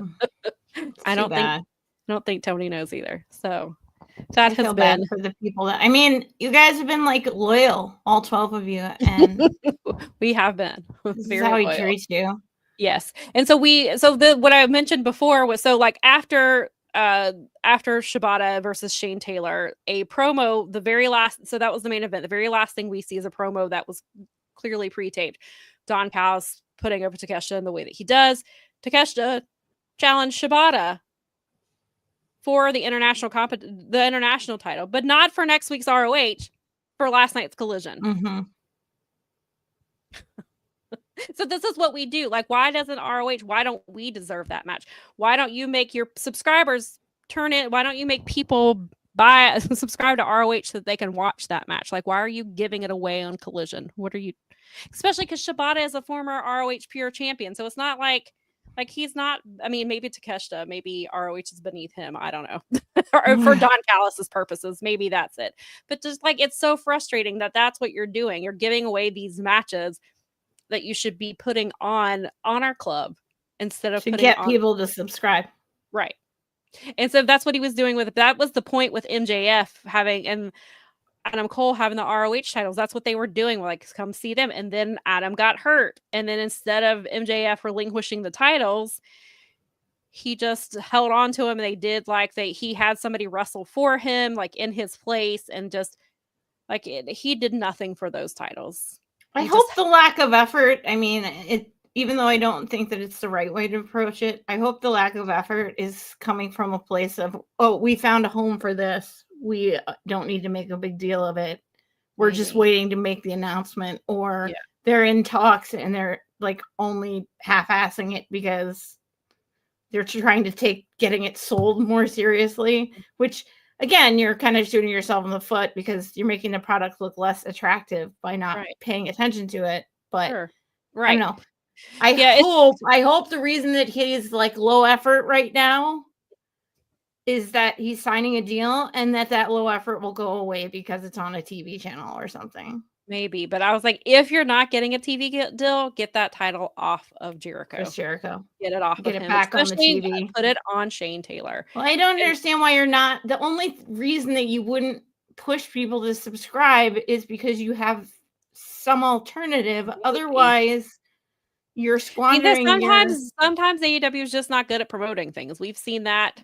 That's certainly for true. a long time. Sometimes they're just not good at promoting That's things. just bad business, though. I mean, oh no, it's very bad business. You should be promoting the ROH turn to. I mean, every single person on the microphone should be talking about subscribing to ROH Honor Club like every week on Dynamite and Collision, at least a few times. Yes, and there's even a point where they were promoting heels. The women's fan club they would promote on AEW television. Yeah, it's a little bit mind-boggling to me because BR is owned by Max. You'd literally be pushing people to your new service, right? You would think. What? I don't know what's I'm going with you. on. I find myself sometimes like I'll be dealing with a situation and I'm like, in the words of my friend Sam, what are we doing here? Right. Exactly. I've asked myself that question a lot, and it's unfortunate. And I was thinking about it last night about how they had 100 episodes. I was like, Powerbombshells has had 49 more episodes than ROH. And we've made a bigger deal of it too. And we promote ourselves. As if you haven't heard, next week is our 150th episode. That's right. See? Right there. And if you would like, we're supposed to be doing a little bit better with these. If you would like, we do have super chats available. Yeah. And Mel and I made a rule a long time ago. We accept super chats. We will generally read whatever you send us. However, we reserve the right to not read it and keep your money. If it's racist, sexist, in any way offensive, it's something that we don't agree with, then we will keep your money and not read it. But those are your terms and conditions going into it. And so, or you can save it for next week and help us celebrate 150 episodes. But don't forget, folks, is that if you do want to say something mean, it's a $25 minimum buy-in. Yeah. And again, like Sam said, with the prerequisite that it can't be any of the things she just said. Or anything else I didn't no say. Racism, just none of that crap. And you know what we're talking about. And we will, and depending on what it is, we will ban you too. We are not afraid to use the ban hammer. We haven't used the ban very often in our 149 episodes, but when we have, it's been deserved. Yeah. We like to hear people's voices, and if you don't agree with us, that's great. But coming in here and spreading toxic hate crap is not permitted here. No, it is not permitted here. Ban hammer. But yeah, that's Jermaine. And Sam's right. We are better about it. It's probably because we're too nice to ask for that sort of thing. Or sometimes we just get in the point where we're talking and it's not something I'm thinking of as pushing the super chat, but it is something that we have here. Jermaine says, or put the ROH title on Big Bill now. That would be interesting. Somebody else had that same theory as well. It was actually it was my editor at Daily DDT. That was his guess, and then I was like Shane Taylor, and he was like, yes, Shane Taylor. Big Bill. I would not be mad if that's the route they went. However, I should have said this on our what we like to see in 2025, and I said this on Honor Ramble. What I'd like to see in ROH's 2025 is Shane Taylor as world champion. I would like to see the infantry as tag team champions. I'd keep the pure title on Lee Moriarty and put one of the women's titles on Trish Adora. Put them all and have all of them in gold. I want them and let them dominate ROH for a little bit. I would preferably like to, if Athena, and I would, if Trish Adora wins the world title, that hopefully means that Athena has made it to AEW and is in their division. That's the hope that goes along with that. I will take the ROH Women's Television Champion on Trish Adora. I just want her to have a title. She should have been. Should have had a title. I mean, I know they've only had the second title for like a year now, but still, she should have had a title. And so that's my hope for ROH in 2025. However, I would accept Big Bill as ROH champion if that also means that he has escaped the learning tree and has brought Brian Keith with him. Oh, thank you. Oh, thank that was very kind. We appreciate that. That we are way better than ROH. That's very nice of you. Thank you. Thank you. I'm gonna we'll leave that up there for a few minutes. But thank you. We truly appreciate that. Yeah, that's sweet. You guys rock. We love you guys. And David, I will get to your question and actually I will answer it then, because some other interesting stuff that was not on our list happened on Collision last night that we should talk about. So I will answer David real quick, and I will put USVA guys stuff back up there. Have we heard of a wrestler named I think that's supposed to be Matt Kruger? Or is that the guy in MLW? I believe that's who you're talking about. Yes, I have seen him, and I have actually also seen him he wrestles under different characters. Cruel, Krule, is one that he also wrestles under. He wrestled here for title belt. He actually, I think Nikki, if she's Nikki can probably correct me, I believe he wrestled in PWX a little bit as that character, but he wrestled for title belt as that character, and he's wrestled as that character, I believe, in Florida, like maybe for Fest Wrestling. He has a really cool look to him, and I believe if this is the same guy, if we're talking about the same guy that's in MLW, he's a really cool looking dude, and they seem to be. He's really tall. He's a huge dude. So he's very interesting. But I don't keep up with MLW as much anymore. So let's see. We will. David may respond. It takes our comments lag a little bit, so if he pops up, you can always pop back. Yes, we'll circle back to it. But since we were talking about Collision, yes, okay, yes. He is. He's in MLW just in time. Yes, and then Nikki said, yes, he did wrestle under a different character in PWX. Yes, he was. Yes, he did wrestle under another. Was that when he was? That's Logan Creed, right? That was his name in PWX. He's wrestled under like 3 different names, and I try to keep track of them. But in Cruel, well, I mean, if you're changing your name 3 times, that's tough to keep track of. It is, but he was doing different. Like he doesn't use. I get it. Like he doesn't use Logan Creed at all anymore. But I think Mads Kruger was only what he was doing in MLW, and then he was doing other indies as Cruel. And so, but they're essentially the same character, I believe, but I haven't seen him in a while, but he's really great. He wrestled when he did last time we saw him in title belt. Yes, Nikki confirmed was Logan Creed. It took me a minute. I was like, wait a minute. I was like, there's 3 names that this man uses. The last time we saw him in title belt was last year, and he wrestled Mad Dog. And they had a Mad Dog Rules match, which is basically a hardcore match where they were using all kinds of weapons. And was it him that cut? I think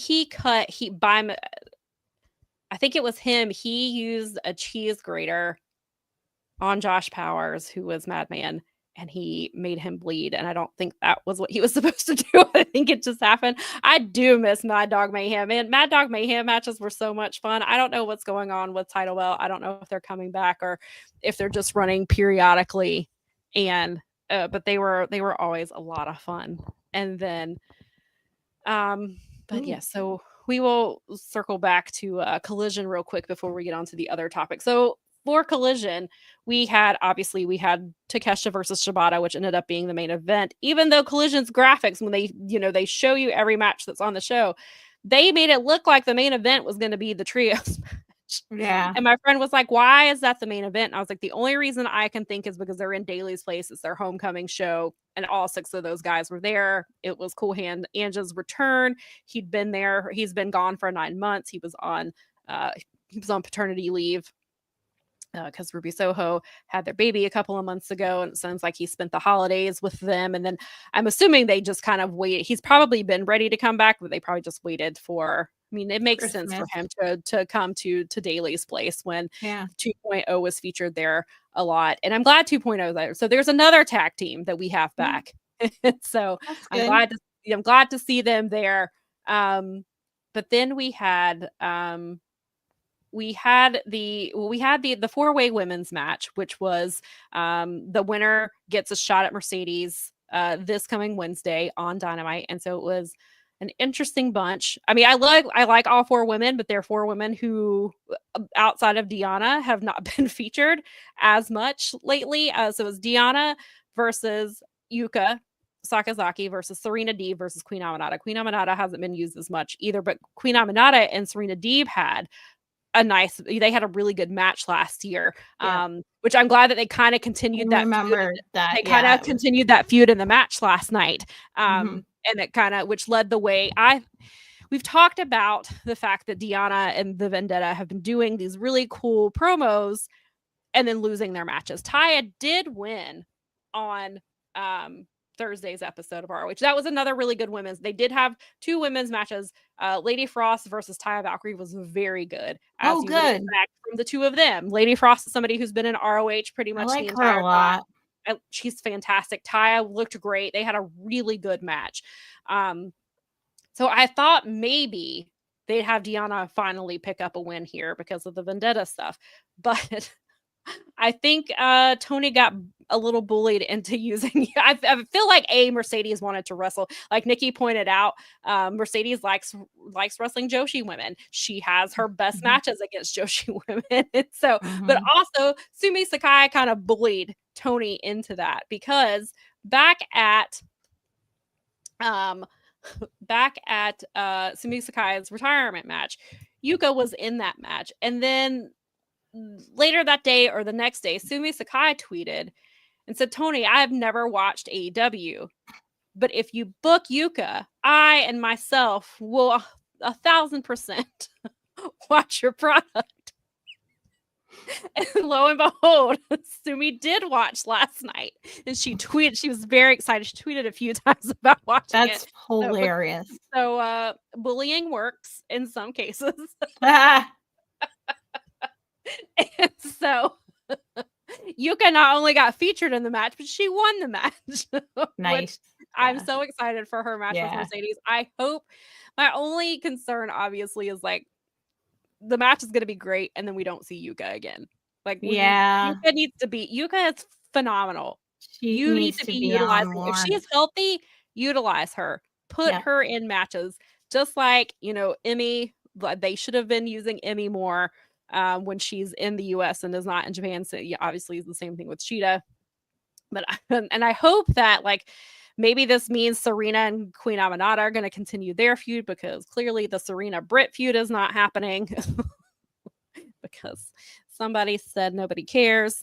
And so that feud never happened. So hopefully from what I've heard, Britt's not going to be hanging out around the gaff. I have heard both. I don't know. We shall see. It's hard to see. Hard to know. We shall see. It's hard because we don't really know what's going on, and so. But I mean, I don't know. I hope that can all get worked out, and that everyone can be more professional with each other. Yes, agreed. Yes, and please keep Yuka. We do need Magical Girl in our lives. 100%. And yes, today is Mercedes' birthday. She is 33 today. And they had a surprise. I saw that she said, I'm not a subscriber to her newsletter, but I saw they picked up the story. A few people picked up the story. They had a surprise birthday party for her at Dynamite. And I think that's where all the balloons were from during her promo, was her surprise birthday party that they held for her. And then after the show, she's really good friends with Swerve and Prince Nana, and they also had a surprise party for her. And she said it was apparently which I think I knew before, that she was really into crystals, and I guess that was kind of like the theme of the party, is kind of what she hinted at. So it sounds like Mercedes is, even if she has her own locker room, seems like they still really like her a lot. That's nice. Seems she's doing well over there, which is nice. Jermaine says that he can't wait for Dynamite next week. We're getting Mercedes versus Yuko, which will be awesome. Please give them 15-20 minutes. God, please. At least. It's what we deserve. Do it for Sumi. This is Mercedes. Maybe Mercedes' retirement gift for Sumi is a Dynamite match for Yuko for the title. So give them time. Jermaine also says, I think Mercedes and Harley versus, I don't know what that it says. I think that got auto-corrected. Should be the match for Australia Grand Slam. The way they set Harley up. Oh, that must be Deonna. I bet that's what that was supposed to be, because the way Harley gets her victory and sets up Mercedes versus Deonna at the next pay-per-view in March. Yes, I can see that might be where they're going with that, because we did get Harley to make the save last night when Taya got involved in the match. So seems like we got some storyline progression, and maybe that means we're going to start using some more of these women on TV. And prior to that, Penelope challenged Thunder Rosa. So and Toni Storm did like her greatest thing. Yeah, we're gonna get there. We're gonna get there. That's the one thing I wanted to talk about. That's the big thing I wanted to get to, but I wanted to get through this first. Sorry. Okay. No, it's okay. Oh. We'll get to it. Great. So that was a great match. LaRon says it would have hit harder if they were on TV more. Agreed. But I'm glad we got 4 different women on TV for once. That was nice. And Brad makes the same point that he liked that they circled back to Queen and Deeb, and Harley officially becoming a face to help Yuka was awesome. Harley getting pushed to go to Grand Slam should be a fun story, especially like I mentioned before. Harley's been training with Mercedes. They've been training together outside. Cool. She was, because Mercedes posted a few weeks ago, and she was training with Harley and with Indy Hartwell. Cool. And then, I think that's why that they thought for some reason Harley thought it was her Mercedes's birthday early. And so they clearly ended up, so they had like an early birthday celebration for her, because Harley for some, I guess, got the dates mixed up and thought her birthday was like a few weeks ago, and like brought her like coffee and stuff. Oh, well, it's the thought that counts. Yeah. And, LaRon makes a good point that he's glad Deonna didn't win, though, because he would rather her feud with Mercedes. Yeah, I could see that. Yeah, Venkin, I would love to see them in the main event if they did Mercedes versus Yuka. To me, that is a Dynamite main event match. At least there won't be silence in the main event. Yeah. Yes.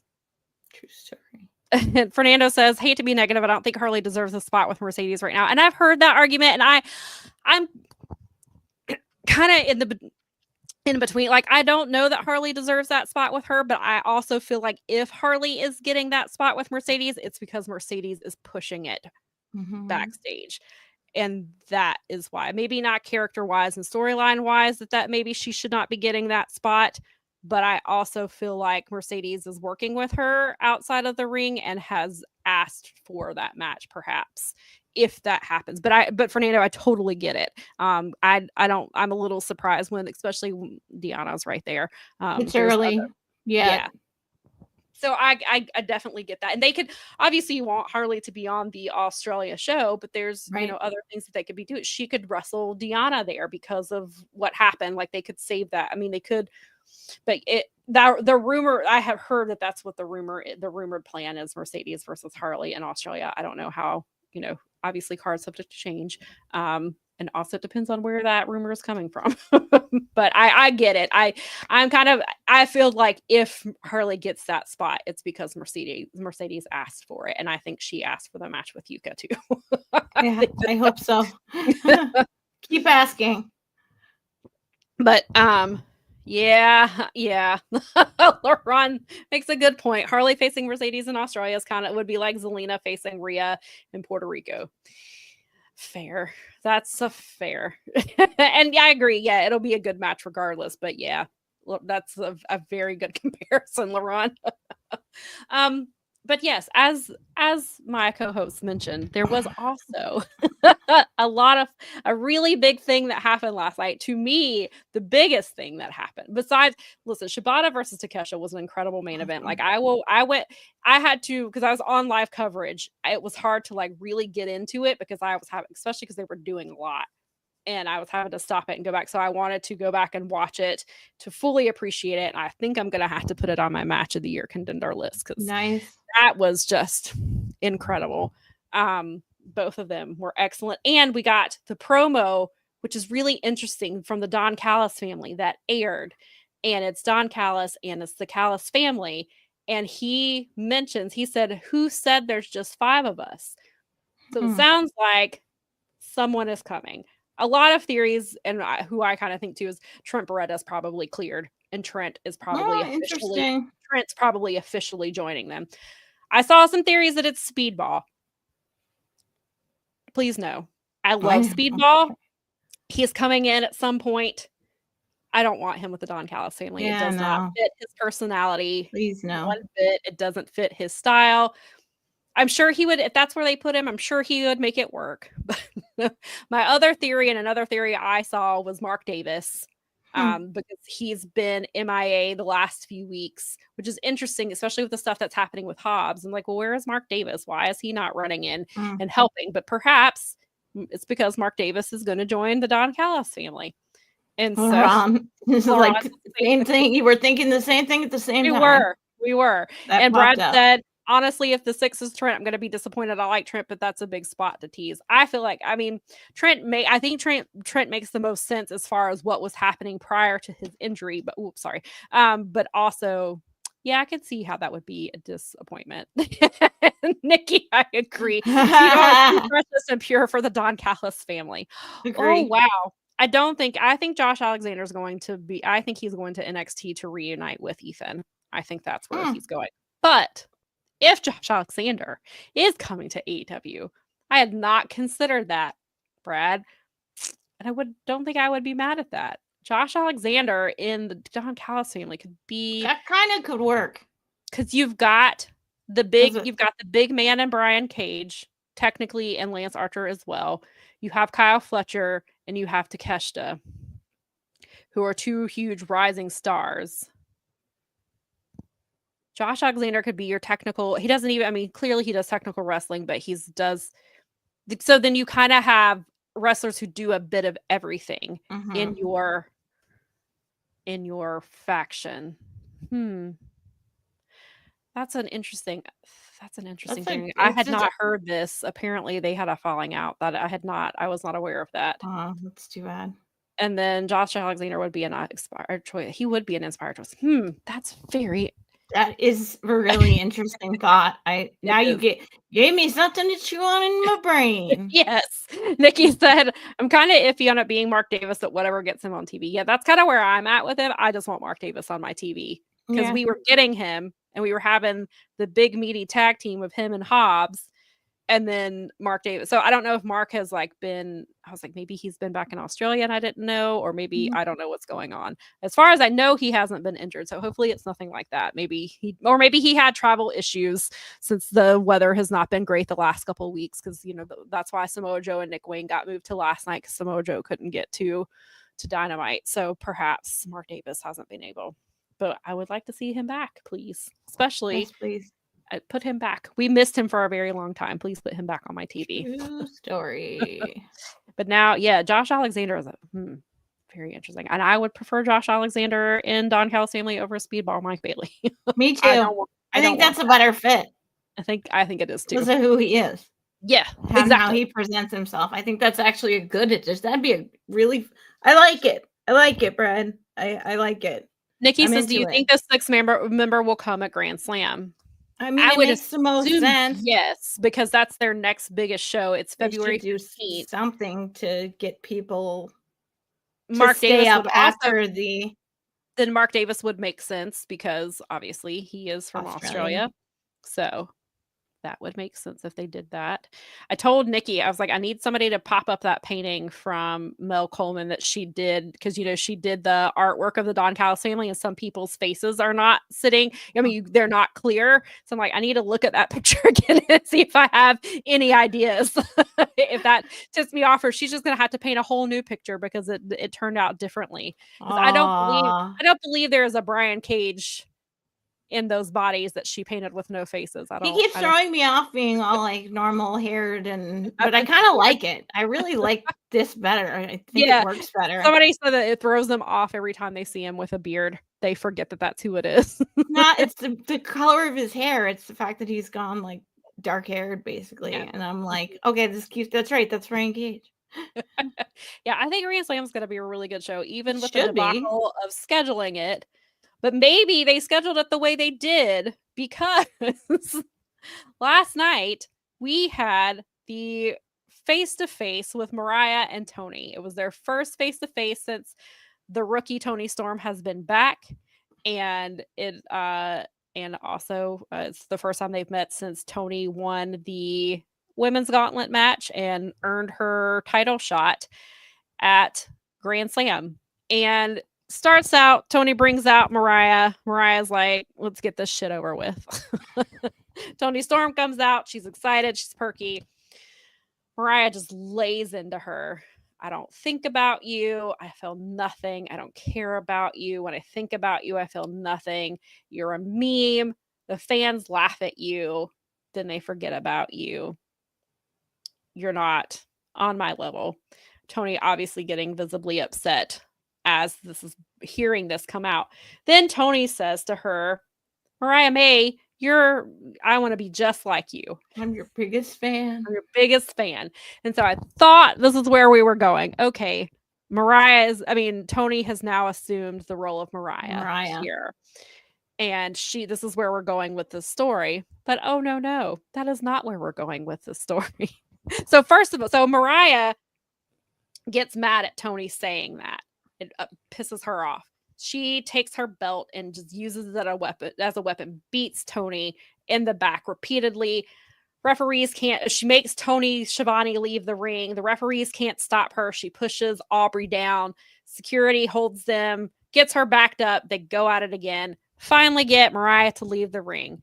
And there's Tony sitting in the ring. And she says, and they're showing Mariah, and you hear Tony's voice asking, do you think I forgot?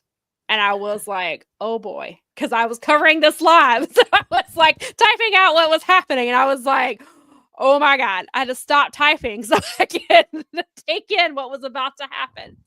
And so Tony takes off her hat. And she was like, she starts talking in that familiar cadence we all know and love, talking about how she will never forget every drop of blood they have spilled together and all of this stuff. And she stands up and she said, it is said that the hardest role you ever play in your life is yourself, or your biggest performance is playing yourself. Rips off the Toni Storm t-shirt. She's got on a black bra, takes off her pants. She has she's in her timeless and and then the fishnets, and then if you realize she has the Toni Storm eye makeup on, and she's got like the lighter makeup on, and Mariah is just dumbfounded, cannot believe that this is happening, that Tony has been playing her and everybody else this entire time. And not only that, she's not facing the rookie in Australia. She is facing Timeless Tony, which just takes this feud to a whole other level. And this takes this match and makes it even bigger. And even though this is not a pay-per-view, which we talked about last week, this is still your main event for this show.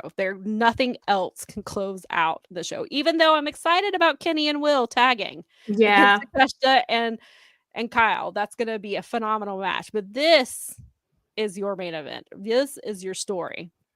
What do you think about this turn of events? And what are you thinking as far as the title goes? First of all, Toni Storm, you're amazing. It's my favorite. I said it earlier. This is my favorite version of Toni Storm. I love what she did last night. I thought it was amazing. I watched it twice. I was like, this is so fun. I've watched it all the way through twice, and then I've watched the Tony's the part where she turns back into Timeless. I've watched that like 5 times. It's amazing. I love what they're doing. They need to get whoever is doing this story, get them in the men's division, get them in other ones. RJ City. But RJ is working with the Death Riders, or at least he was in the beginning. I don't know if he still is, but RJ City is the one who. Well, I hope that it turns, because that's been like off in the weeds. This is what I want to see. This was like my favorite thing, and I love it. I mean, I didn't know if she was going to hang on to being Tony for a while, or it. So good. Yes. I'm so excited. I think this is going to be a spectacular match. I think both women are going to bring it hard. I don't know if she'll get the belt back necessarily, but I love it. I thought it was it was far and away the best segment on the. Yeah. And I mean, I guess like if you don't care, it's not a pay-per-view, like that should be the main event. I feel like that should be the main event. I do. I think that's the story. That's the you and I have been story in AEW right now. And I say that as somebody who absolutely loves Hangman versus Swerve. I love that. But they faded off. Me, this is the story. This is the biggest story that AEW had last year, and people overlooked it. And you're into the year list, feud of the year, Swerve and Hangman. I get it. Swerve and Hangman was incredible, but to me, it was Tony and Mariah. That is your money feud. That is your bread and butter. And when the rookie version of Tony Storm came about, we weren't really sure about it, but we both said they have earned enough goodwill and trust with this story that I will see it through. I will give them the benefit of the doubt. I trust what they're doing with Tony. I think Tony Storm trusts. I mean, obviously, I think Tony Khan has a lot of faith in her and Mariah, and then also, there's RJ's involvement. I mean, Tony Khan's involved in the story as well, but it's kind of like with Athena and Billy, that story that they were telling, and Tony was involved in that down there too. And so I feel like, and I started, as we started seeing more and more of Tony, there was of Tony time, and going back to that version, people thought, well, is this a performance? Is she still acting, or has she's so upset about what has happened had to a mental her, break, she's reverted back to as Tony Schiavone said, she's having memory recall issues. And she was playing us all. Or the people who guessed that she was acting, they were correct, because that's what was happening here. And one of my editors for Wrestling Inc. made the point that the reason this works is because Tony is legitimately a good actress. Yes. And she is. And that's what makes it work. And I think Mariah has done well in her part as well. But Tony is just getting to tell the story. Destroying it. She is like never killing these characters. She's incredible. Like I can't wait to see. And so I'm really interested to see what happens with this match if Mariah assuming Mariah retains, because I kind of think she is.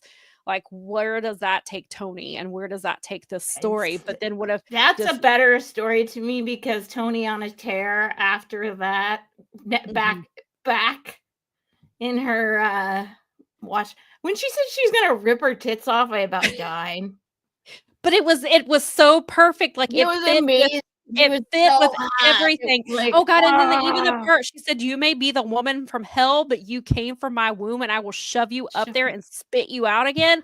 Like, that's just incredible. Like, the hardest role you'll ever play is yourself. Yes. Like, it just nailed it. She's great. I love everything about it. I was so pumped after that. I was like, I can't wait to see what happens. And Lady B asked me a question last night, and she may be watching this on the replay, or maybe she's watching now.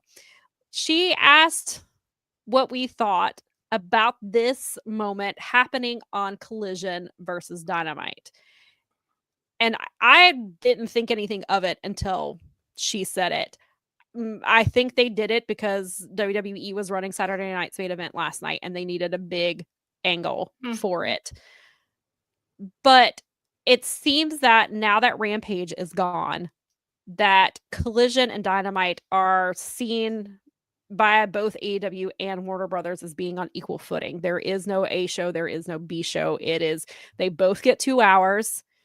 They both, obviously Dynamite gets the overrun, but that's something they've always done.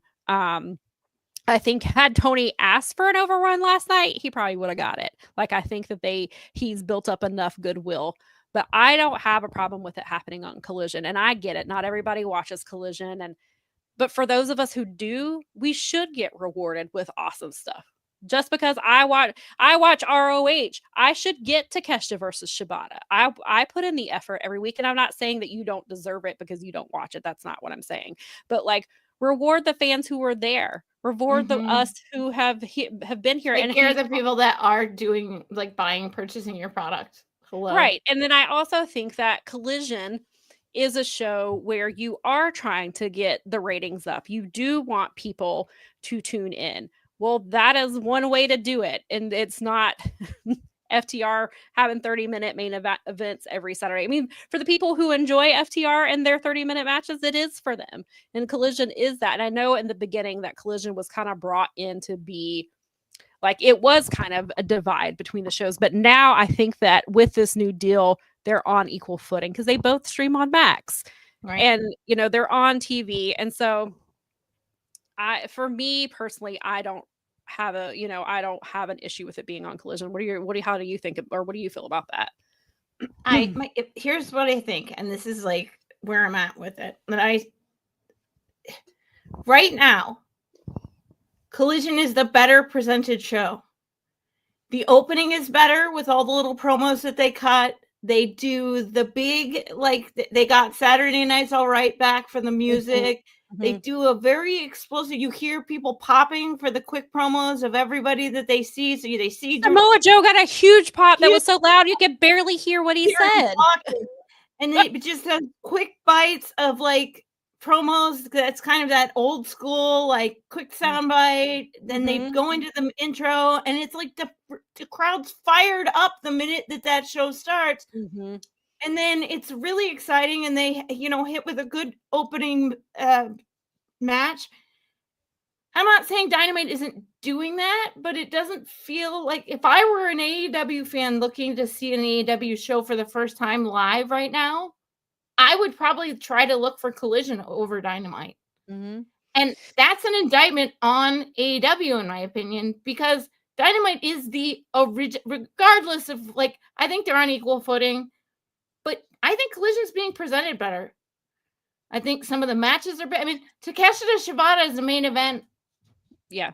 And it should have been the main event. It a Dynamite thing. But I loved that it was on Collision. Mm-hmm. Collision's becoming more must-see for me a little bit. Not that I'm not going to watch live on Wednesdays, but...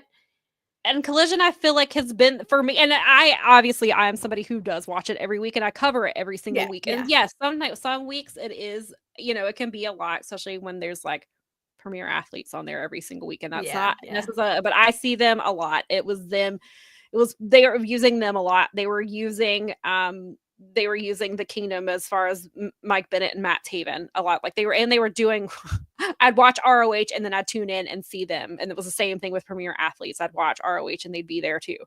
And so it did but most of the time Collision felt like it was more about matches and having banger matches. Mm-hmm. And like a lot of the C2 matches I felt that happened on Collision, both years were really good. And I feel like for the most part, Collision to me it's just, I mean, they do have the promos and stuff like Dynamite, but it's definitely a faster paced, which can be a lot when you're covering it. But Collision is a very fast show, and it's paced a bit differently than Dynamite is, and so I feel like, especially now, I think in the eyes of AEW and Warner Brothers, they're the exact, like, one is not more important than the other at this point. And maybe that will take some time to rebuild with fans who saw it, did see it as a show and a B show. But I think, and maybe that's what they're trying to do, is trying to even this out. Like, not everything is going to be on Dynamite. Fair enough. We are going to put Tony and Mariah on Collision. It's not about whether they deserve it or not. We're trying to make these shows equal. We're trying to make people tune in to their, which you're saying, like, you're going to have to watch Wednesday and Saturday because anything could happen on either night. Right. And I think that's what they're trying to do here. And I feel like, and that's, that's why we got the main event that we did last night. We got, and then but that's also where they were telling some of the FTR, the rated FTR Death Rider story. They've been telling on Collision as well, because those are two that were featured. They were heavily featured on Collision. FTR has been, obviously, because in the beginning, Collision was a CM Punk show to keep, obviously to keep him away from the Elite. So FTR has always been featured because they were friends of his. But CM Punk's been gone for over a year now. Like, Collision it has a different identity, and you have to build them a new identity. And that's how you get there. You have these big moments and you have these big important matches to help them be. And so you can't just say, oh, that should have happened on Dynamite. No, Collision is just as deserving as these. The people who watch Collision regularly are just as important as the fans who watch Dynamite. Like, there shouldn't be a division in who is more important. So because we saw that with Rampage. A lot of times with Rampage, and I was watching that every week. Like, we were getting just like we were getting just some of they were the C show once Collision came along. Yeah. And we were getting 4 matches, usually a quick women's match, but also Rampage was a little bit more for storyline development as well. They were building stuff for Collision or the following Dynamite. So if you were missing shows, then sometimes you would miss storyline things that because it was happening on Rampage. And then also, this is a good point. I'll go get some of these other comments. Brad said it was their homecoming show, which is important to Tony and the company. Daly's place is that place means a lot to them. Well, that was especially because of the pandemic. Yeah, that was their home during the pandemic era. That allowed them to continue putting on wrestling shows as a new company where they were able to do live shows or they were pre-taping stuff. And so I do think Brad makes a really good point. And like, I think they held out Ange's return just for the homecoming crowd because those were people who paid to see them. And, when you couldn't get live wrestling anywhere else. And so I think that's also a good point. Will they continue to have big matches there? I hope so. Like, I hope it wasn't just for the homecoming crowd. I think if you're trying to reset how people think about Collision, then you do have to keep doing stuff like you did last night. You have to keep putting these big moments and these big matches there too. And I get it. Collision's a Saturday night. It's a date night for a lot of people. People are out with their friends and doing things, and so they don't. But that doesn't mean that you can't transition Collision into something that people are putting on at the bar or yeah, true. Along with the other stuff that they're watching at the, you know what I'm saying? Is like that. I mean, it's not beyond imagining that could be on a TV at a Dave & Buster's on a Saturday night, or whatever. I mean, I'm using picking places at random, but right. Because they've used them in the past. But I mean, you never know. I mean, if you can do the work and get people interested in it, why not? And I get Wednesday is not a bar night. Saturday is. True. So. And, and I agree, Fernando makes a good point that, it should have happened on time. And I can see the thought process. Like, I totally get the thought process. Totally get it. Yeah. But for me, as somebody who watches both and has watched both, like, I feel like this is what they're doing. And I feel like Brad has a very good point for obviously not all people, that people want Tony to treat Collision as important until Tony puts something important on Collision. And then they're like, why isn't this on Dynamite? Which is... Yes, the great snake eating itself of life. Yes. And, and even Maria said that she thought the review was too big of a deal for Collision. I disagree, but I get the sentiment for people who think otherwise. Like, I get it, but I do think that this is where I do think had that show not been running up against Saturday night's main event and had it not been in Jacksonville, perhaps it would have happened somewhere else. But I think the timing is perfect because now, I mean, we're only now a few weeks away from Grand Slam, and they've got to kick it into overdrive. Like, you've got, what are we, 3 weeks from? It's the 25th, right, of February. So that'll be. I think it's the 15th. Oh, the 15th. Okay. So we've got 2. That's 2.5 weeks away, right? Yeah. If it's the 15th, then you gotta look at my calendar here. There's a calendar. Yep, it would be 26th. So that's 1, 2. It would be the Saturday night. Yeah, because it's a Saturday show, which is so why 2 weeks. It's 2 weeks, but there's like a whole week because it's on a Saturday. So it's the week of the 10th. So they had to get to it. Yeah, they've got. So they essentially have. And they built, and I think 2, also 3 weeks of shows. Essentially. Well, and you also Wednesday they did the big build for Will and Kenny versus Takeshita and Kyle. So they did that big match on Wednesday because what if they reverse that? What if Tony and Mariah happen on Dynamite and then they did Kenny and Will and that big thing? What if they did that in Homecoming? Would the conversation be the same? Would we be saying the same thing? Because that was a huge thing for Dynamite. They kicked off Dynamite with that. So those are 2 huge stories that they had to tell. And so I mean, So Dynamite should have got both of those things and Collision should have got nothing. I don't think that. I mean, I think that it was smart to separate those two out and to let Kenny and Will have their moment, have the whole setup with everything that they did and how that laid out. And then you give Tony and Mariah their time and you don't overcrowd. That's the big story too. And you let that story breathe, because I think that would have been too much to do both of those stories on one night. So that's another reason I think it makes sense to put them on two different shows. And Laurent says, and I agree, that there's no reason that Tony and Mariah's rematch should not get 20 minutes of blood feud at this point, and it involves the title. Yeah, somebody said they want to see Tony bleeding buckets in front of her family. And yes, I would agree with Maria that Collision has been pretty good for a month. For a month now, they did let their foot off the gas, and it hurt. I agree with you. I agree, definitely. I totally agree with that. There was a period where, because it started out where Collision was starting to be more my favorite than Dynamite, and then Collision sort of fell away a little bit, and I was like, I can rewatch it. But then the last few weeks have been really good. So yeah, and and I even said a couple of weeks ago, like, I was a little disappointed in when we went to Collision this year because it didn't quite live. I mean, there was some great stuff, and then I was also irritated by the main event because I didn't like the people in them, except for Brian Keith and Big Bill.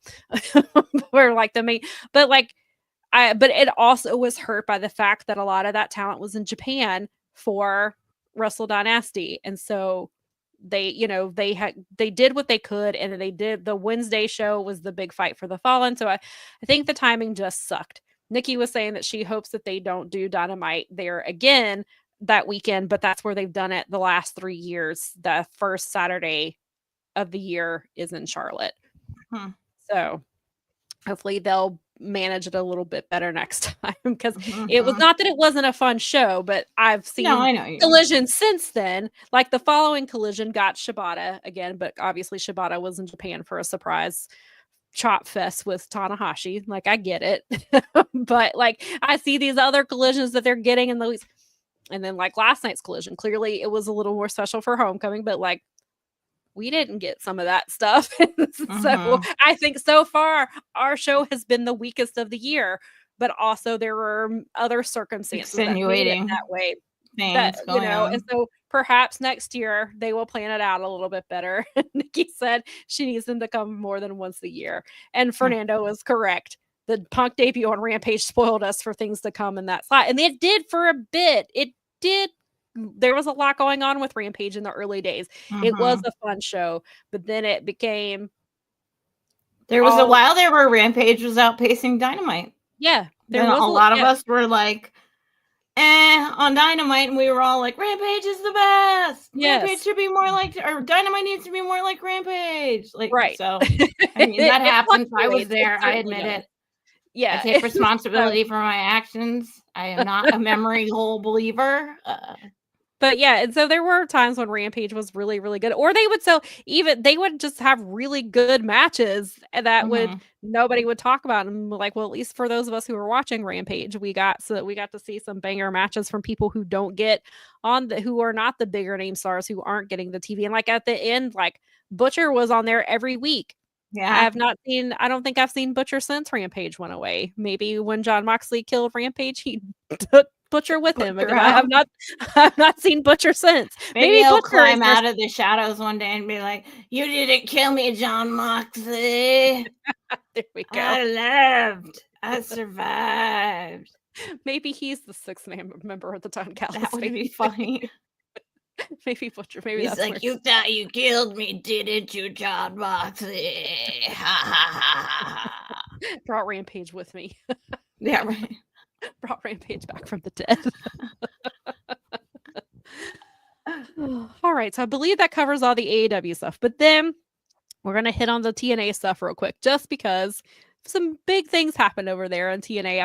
I was watching ROH, not TNA. TNA was live this week, which I believe they're supposed to be doing more of. Yes, the Butcher is underrated 100%. Truth. USP guy says, oh wait, It says, we will see what happens next year. Unfortunately, TK was not interested in doing anything for Wrestle.se. He may choose to not do anything that next year. That's fair too. That's a good point.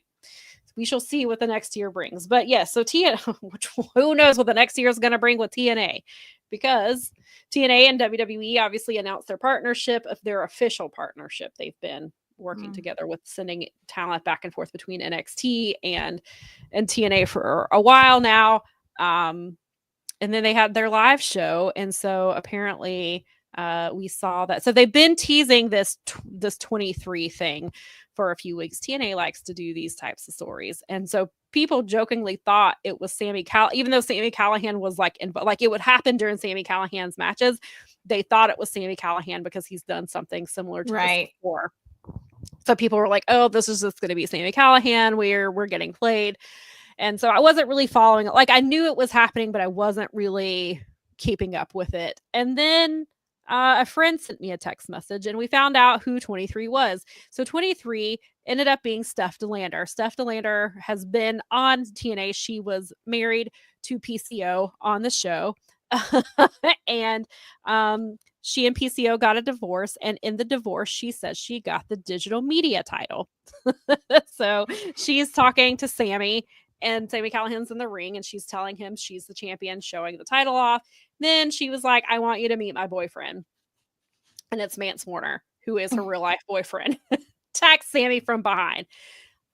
Very excited that Mance Warner is in TNA. I'm a huge fan of his. I think he's phenomenal. I think he's severely underrated.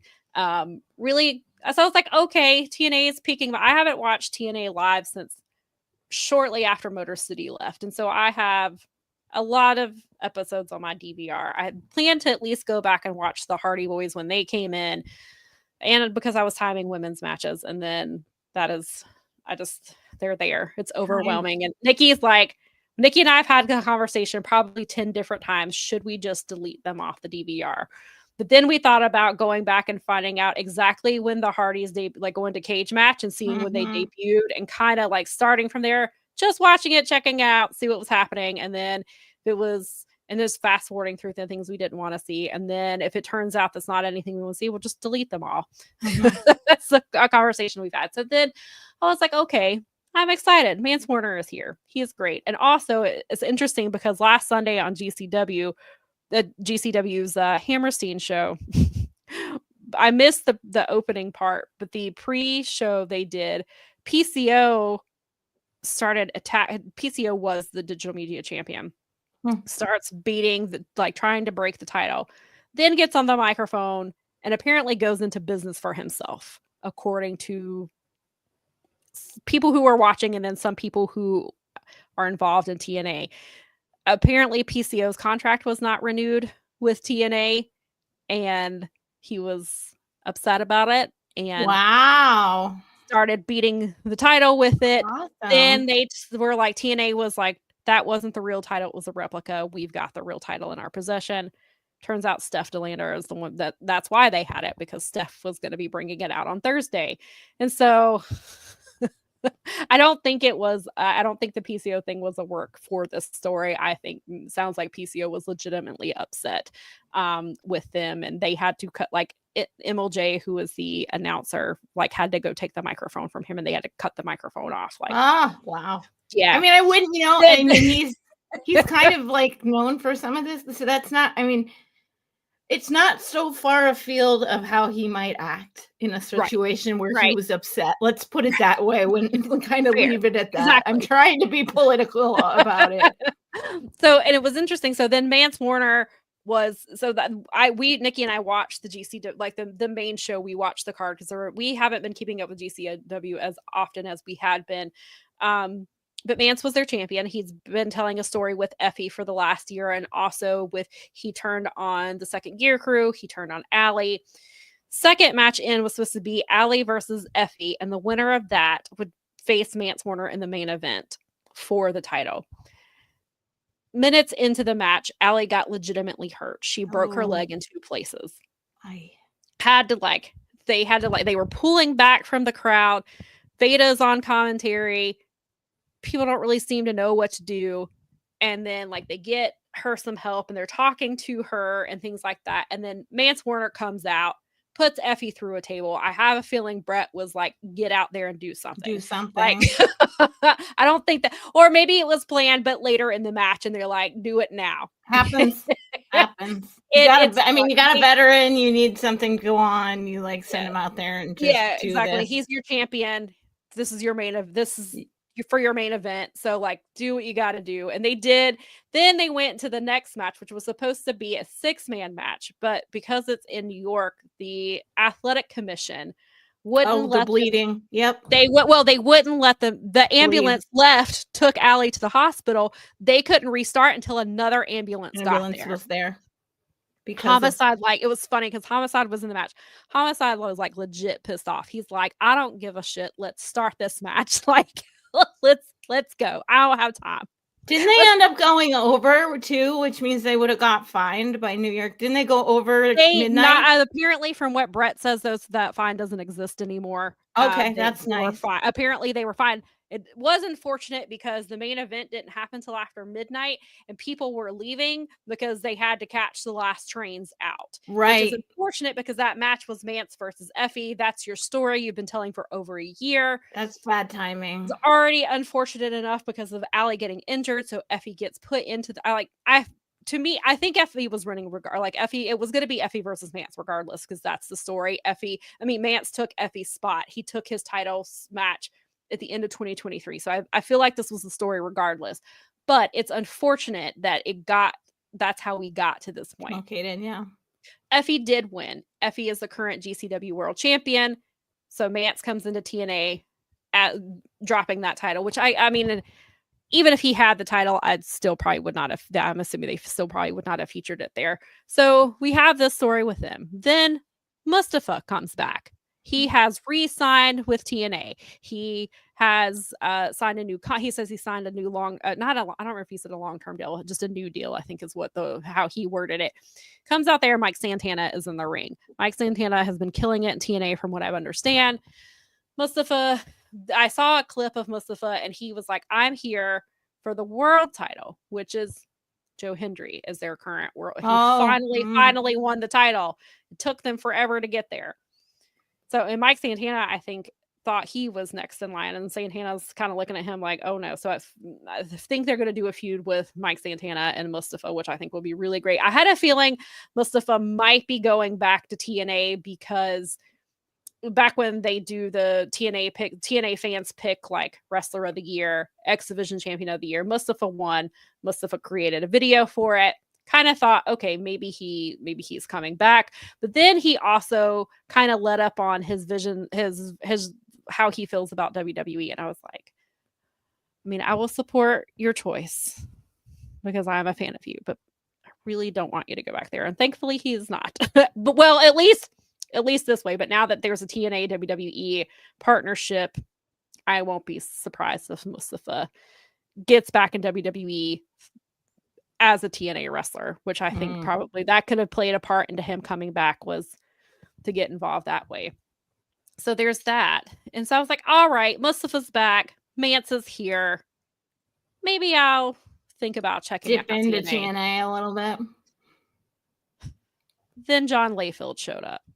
I was like, why?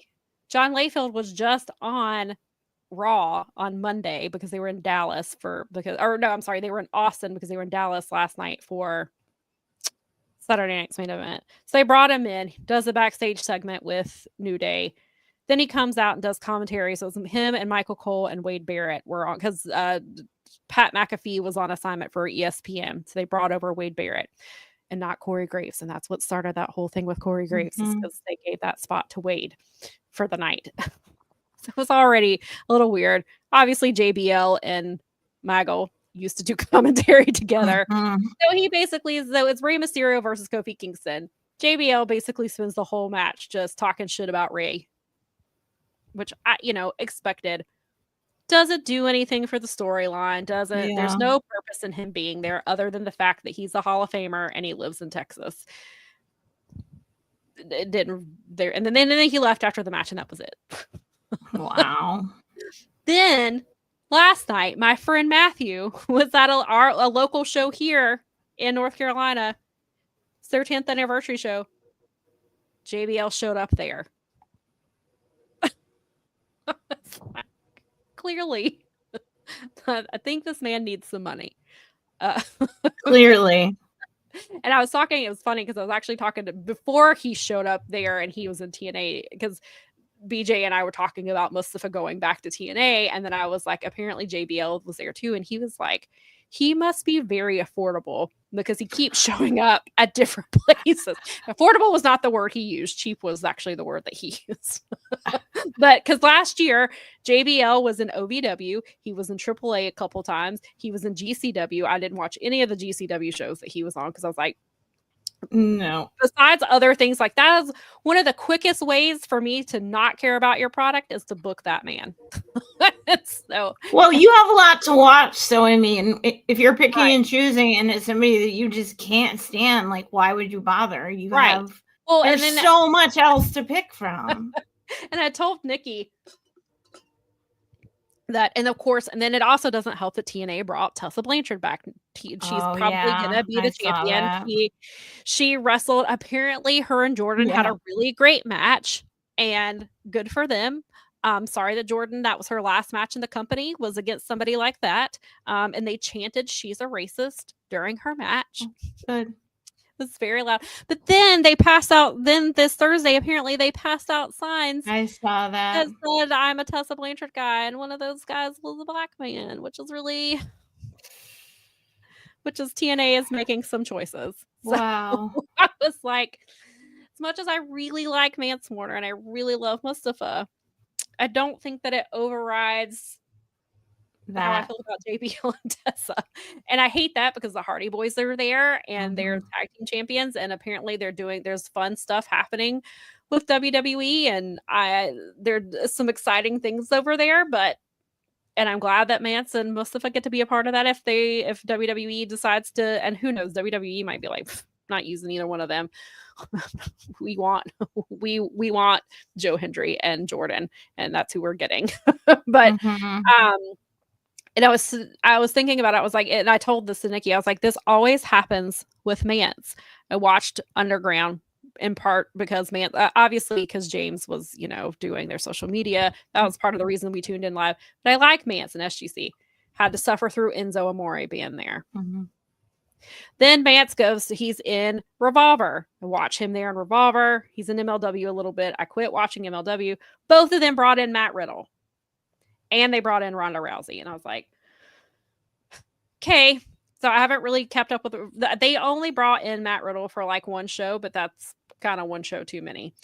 And so I haven't really been watching Revolver either.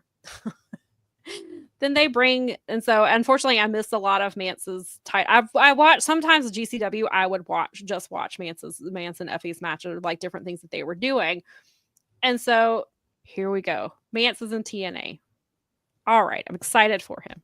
And then here's JBL, and I was like, why is it anytime I try to watch Mance Warner wrestle somewhere, they want to bring in people I can't stand? I was like, I hate it. I was like, I'm excited for Mance. I'm happy for him. I hope he's getting a nice payday because he deserves that. I hope more people know who he is, and I hope they give him mic time. To me, Mance Warner is one of the best promos in wrestling today. Hope he gets to showcase that stuff, but maybe I'll just have to watch clips on Twitter, or I'll just watch his stuff specifically and Mustafa's stuff specifically, and then that's it. I won't go out of my way to watch it live or anything like that, and I'll get to it. You can watch Mike's clips about him. That is true. I could. That's true. Mike Gilbert does this. He's always pumping out content, so you can watch his clips on, because he likes Mance and he knows that Joe Hendry's over. So you guys have similar tastes. He'll talk about things you like. Just watch his clip. There we go. That's a good. I should do that. I should support Mike because he's about to be a fellow Carolinian. He's getting ready to move to the Carolinas.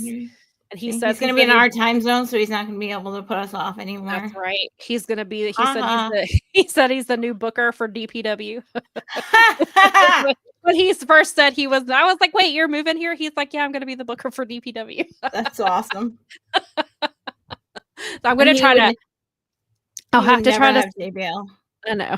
God, I hope no. Well, I would have to hopefully try to convince him to go to an. I'm gonna try to make him go to an Ashe show with me at some point. We'll have to get Fun. that. He doesn't know that yet, unless he's listening. Now you know. At some point, I'm gonna get you there. You'll like it. Yeah. So that's what's happening in TNA. Some exciting things, and then some. What are we doing here? Things. Why are we booking wrestling?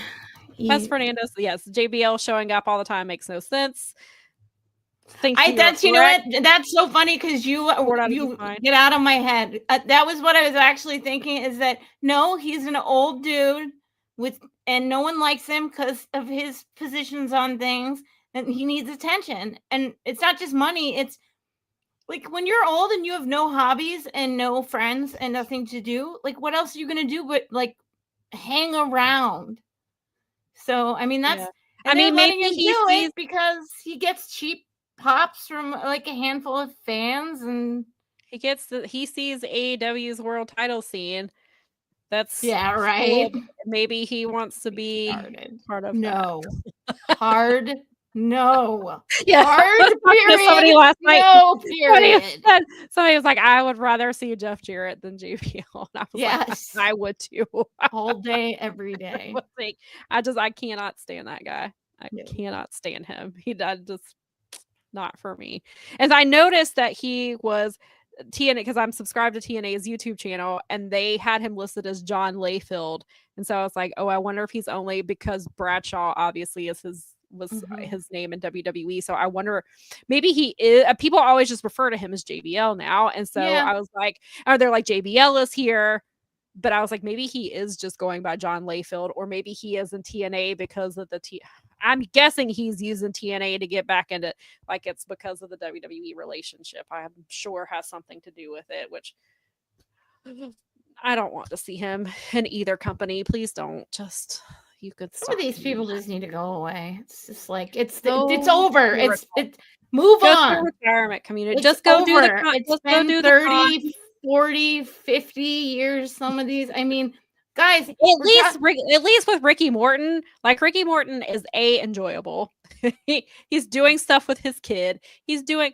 I mean, I don't need to see Rock and Roll Express. That's why I was surprised to see them on. Was it Wednesday? I was like, why are we still using that? Or no, it was last week. Where was it? Last week's Collision. I was like, why are we still using? Didn't they thought Death Riders killed them in Charlotte? Like why?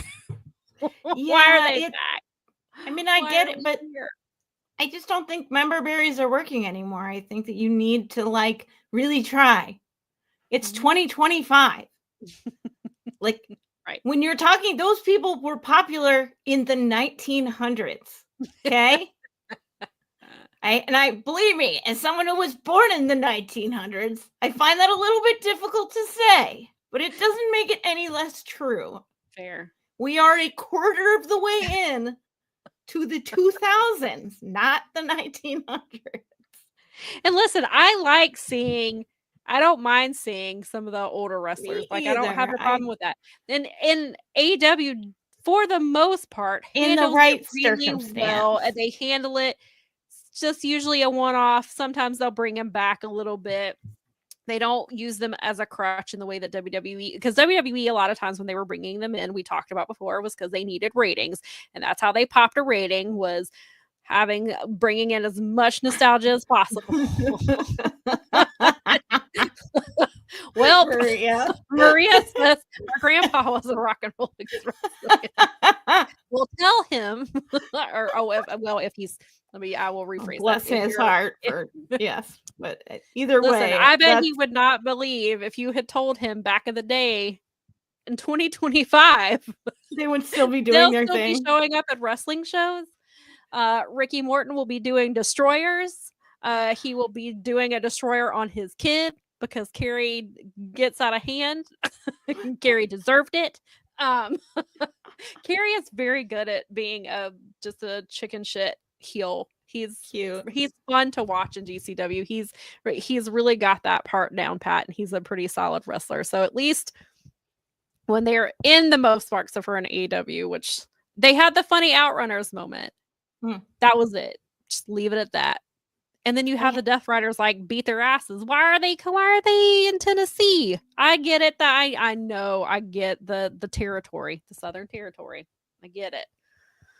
But there's the Death Riders murdered them just like John Moxley murdered Rampage.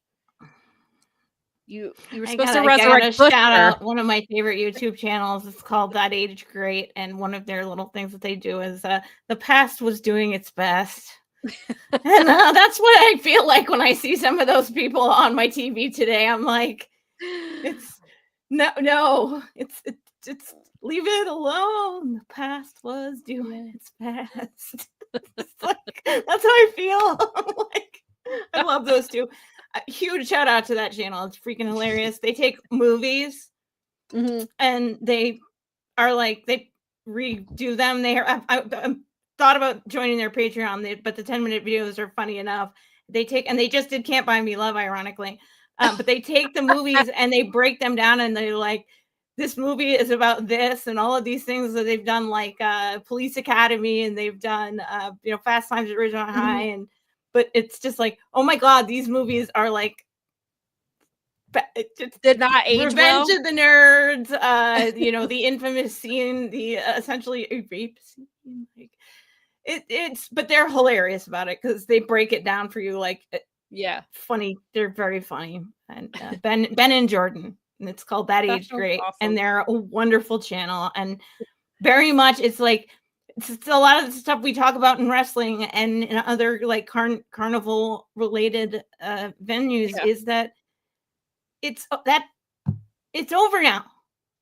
It's a new time, and there's new fans, and the fans are younger and they're different, and they have a different mentality, and they don't get excited about body shaming or judgy stuff, or they want something a little more clever. And even though some of this younger generation is trying to bring back the R word. Well, I know I saw that was all the wire. Let's leave that in the past. Again, that there.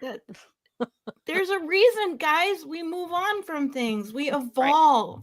Right. It's not something to be ashamed of or scared of. It's something that the only thing certain in life is change. So being afraid of it and being all creepy about it you're not doing yourself any favors. And you were that reminded me, and we've talked about it before, but that reminded me when you said like things have progressed and we've moved on and young fans don't want that. That reminds me of last year when The Rock tried to take Cody's spot at WrestleMania. Those fans don't know The Rock. They know that he's an actor to them. He's an old man. He's on. He does stuff in Moana. He makes movies. He's not a wrestler. I don't know. I can't tell you how many times I've met people that didn't even know he was a wrestler. They know him as an actor and didn't know that he was a professional wrestler. And that's gonna probably happen with John Cena sooner or later. It's happening already. Yesterday, I was trying to. I was go on my TV. I clicked the Roku channel instead of YouTube, and the Roku channel. So I was like, well, it clicked. I'll just go through it, and there was a section, and it was like actors who came from the ring or something, and it was like 7 John Cena movies. The Marine 1 through 7, and it had like obviously Peacemaker was on there. Is good, but it had like what's that? The Diary of a Wimpy Kid, I think, or Fred, or something like that. Like it had the second one, and there were several John Cena movies, and then there were a couple other movies that I think like it had guest stars in it, which was probably Batista or The Rock. There's one show, I'm not going to spoil it, but there's one show that I enjoy a great deal in particular that he actually shows up on. And I know what show. I finally saw it. Well, it was spoiled for me, but I saw it, and I know what show you're talking about. Haunted, yeah. Oh, wait. No. Okay. You were haunted. You're haunted, yes. Sam, you're haunted. Yes. But I don't want to, it's too good. That I don't want, because the reveal is like I would never even want to mess it up for somebody by if you know. Yes, yeah, because unfortunately it was spoiled for me, and then I think it got spoiled for Nikki like right before we watched that episode. I've been trying to talk Bob into watching for a while, and so when I did drop that on there, he was like, "Oh," because I usually will do it. It's not necessarily Cena specifically, but there's certain people that he's like, "Oh, really?" And it's like, "Okay, cool." Peacemaker was really good. You can't take it away. It was good, but he's gonna be in the. I already have that with people where you're talking to them and it's like you talk to them about his wrestling career and they're like, "What do you mean?" Yeah, and I think Batista has done that for himself. Oh God, yeah. Batista's completely reinvented himself. Oh yeah, and in a good way. Some of them mind. No, and I really I want to I heard because he's in because he has long gray hair. It's the Last Showgirl, right? Isn't that what he's in? The one with Pamela Anderson. I don't know, but yeah. But there's a picture of him going around. He has long hair and he's gray. He's really handsome. I prefer long. Part of it's because I prefer long hair, but it's just. And so I was, because I posted it, and Jim Valley said that he looked like. First, I think he compared him to, because there were a couple people in my comments, but I think Jim Valley said he looked like Kurt Russell. And he does look like Kurt, because he had on a if I remember, was it a puka shell necklace, or he had on something, and I was like, oh, it's definitely giving Kurt Russell. And then he said Kenny Loggins. Which was great too. And there was somebody else that compared. There was another comparison, and it was really funny, but it kind of fit. And I was like, yes, I was like, Batista has just completely I think a lot of people who don't realize that Batista used to be. They're like, he's Drax, right? Right.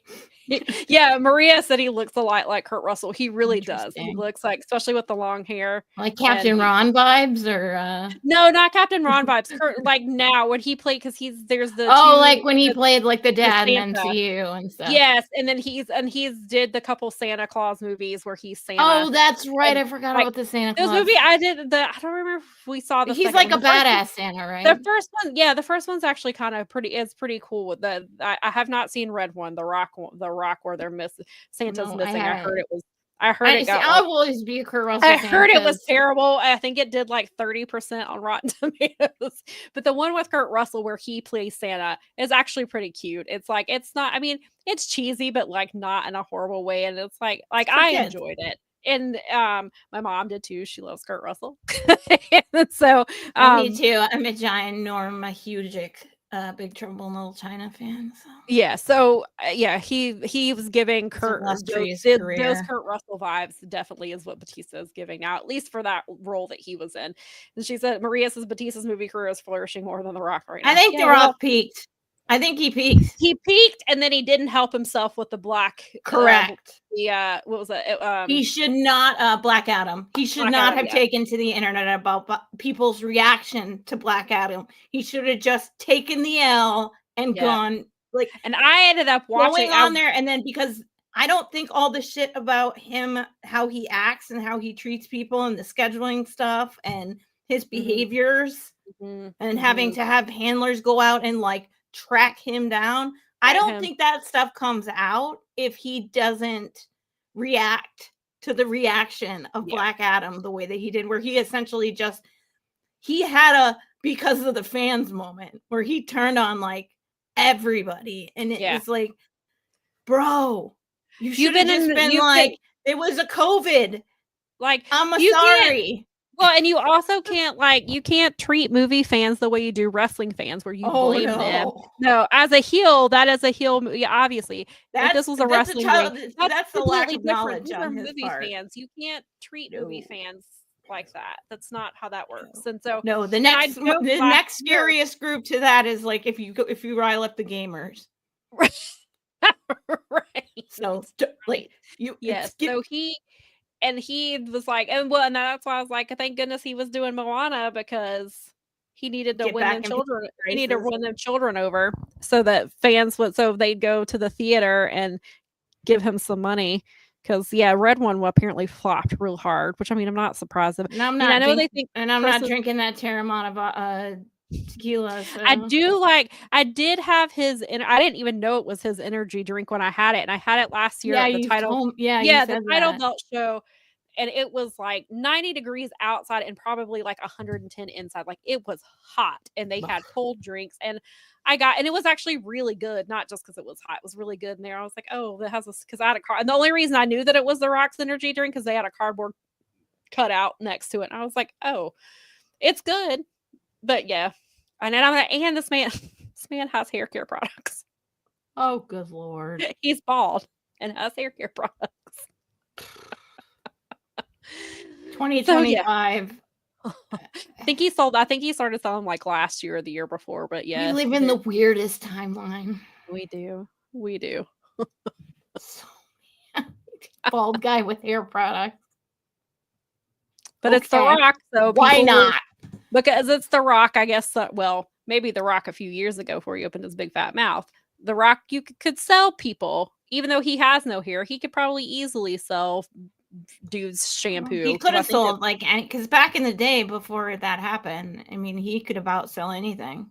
Yeah, I mean, he had Young Rock, and the rumor was that they were trying to float the idea, because in the show he's running for president and he's reliving the past, and there were rumors that show was actually to gauge how people would react to him running for office in real life.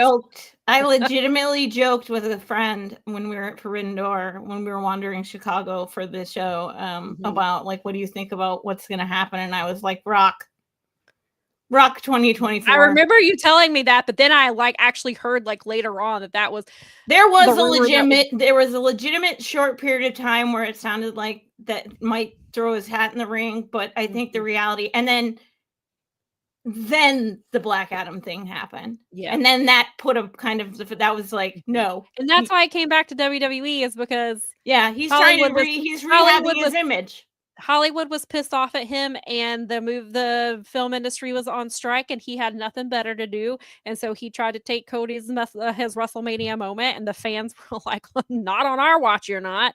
And now this year, if he kept his mouth shut, he might have been part of the new DCU. Now he's just not going to have anything. No. If you had kept if you had kept your trap shut, they are rebooting. They're retconning the entire DC universe, cinematic universe. He could have had a role in it. Yep. But no. But he played himself. Well, I mean, actions have consequences, folks. You guys want your free speech consequence free. It just does not happen that way. I'm very sorry. And anyway, I think that every wrestler needs to be and every person, it's like, you're a professional.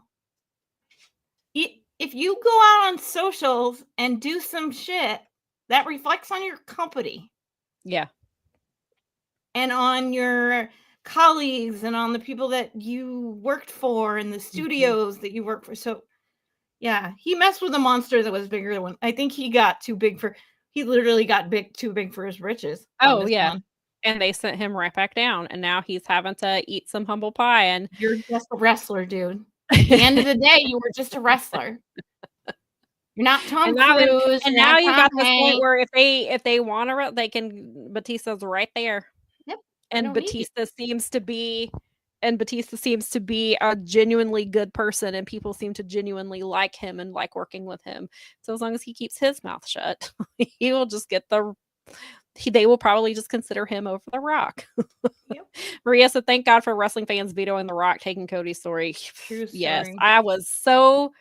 That's when I had gotten, because I was covering it. That's when I had really got back into WWE again, and I was like, "Oh no, they can't do this.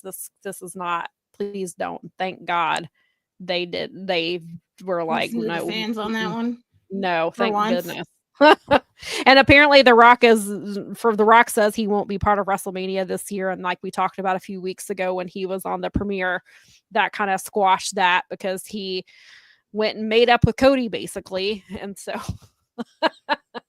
that ended. Desperation is a stinky cologne. And then the next night he went on NXT and was dropping F-bombs because he forgot that they were on CW and not Netflix. The Rock's just having a banner time. Bro. Not quite as bad as Hogan, but yeah, right. Who had family commitments and could not attend Saturday night's main event last night. Just days before. Family commitments. Family commitments kept him from. I have family commitments when he's on my television too. Yeah, apparently they brought in. I saw a picture because it was on at the same time as Collision, and so I didn't have to do coverage. And they brought in, Jesse Ventura, And who else? I saw a picture of 3 people, and now I'm blanking on who the other 2 were that they brought in. Some be in the crowd. Yeah, how convenient for Hogan. They kept using him in the ad though. Like they would promote it and Hogan would be talking and like I was looking down at, and I didn't know it was like when they first aired the ad and I was like looking down and at my phone and I was like, why do I hear Hulk Hogan? And I looked up and it was for Saturday night's main event and I was saying something in the Wrestling Inc. chat and another one of the girls said it. She was like, oh yeah, she was like, this is a complete jump scare. Like I was not expecting it to be in this ad. Then he had family commitments and it didn't matter, but they kept using him in the ad because it was pre-taped. So they kept, and he's talking all throughout the clip. And so I guess they just left it. And and also there's the beer that they're the minority owners in. And apparently they're having to redo that and figure out which wrestlers they're going to try to convince to basically be the pitch person. They're the minority owners now. Oh, wrestling. Have fun with that. Oh, thank you. Maria's got it. Oh, yeah. $1 Million Man is a choice. And Hacksaw Jim Duggan. Guess that's who they could get last minute and get out to Texas. Dang, dude. Yeah. Then they're doing, I believe the next one is the one that's running up against Double or No, is it the one that's no, it's not running up against Double or Nothing. It's running up against All In. And I was like, good luck running up against Kenny Omega and Kazuchika Okada. Right? Have fun with that. They're gonna have the Rock wrestle. Have a good night with that.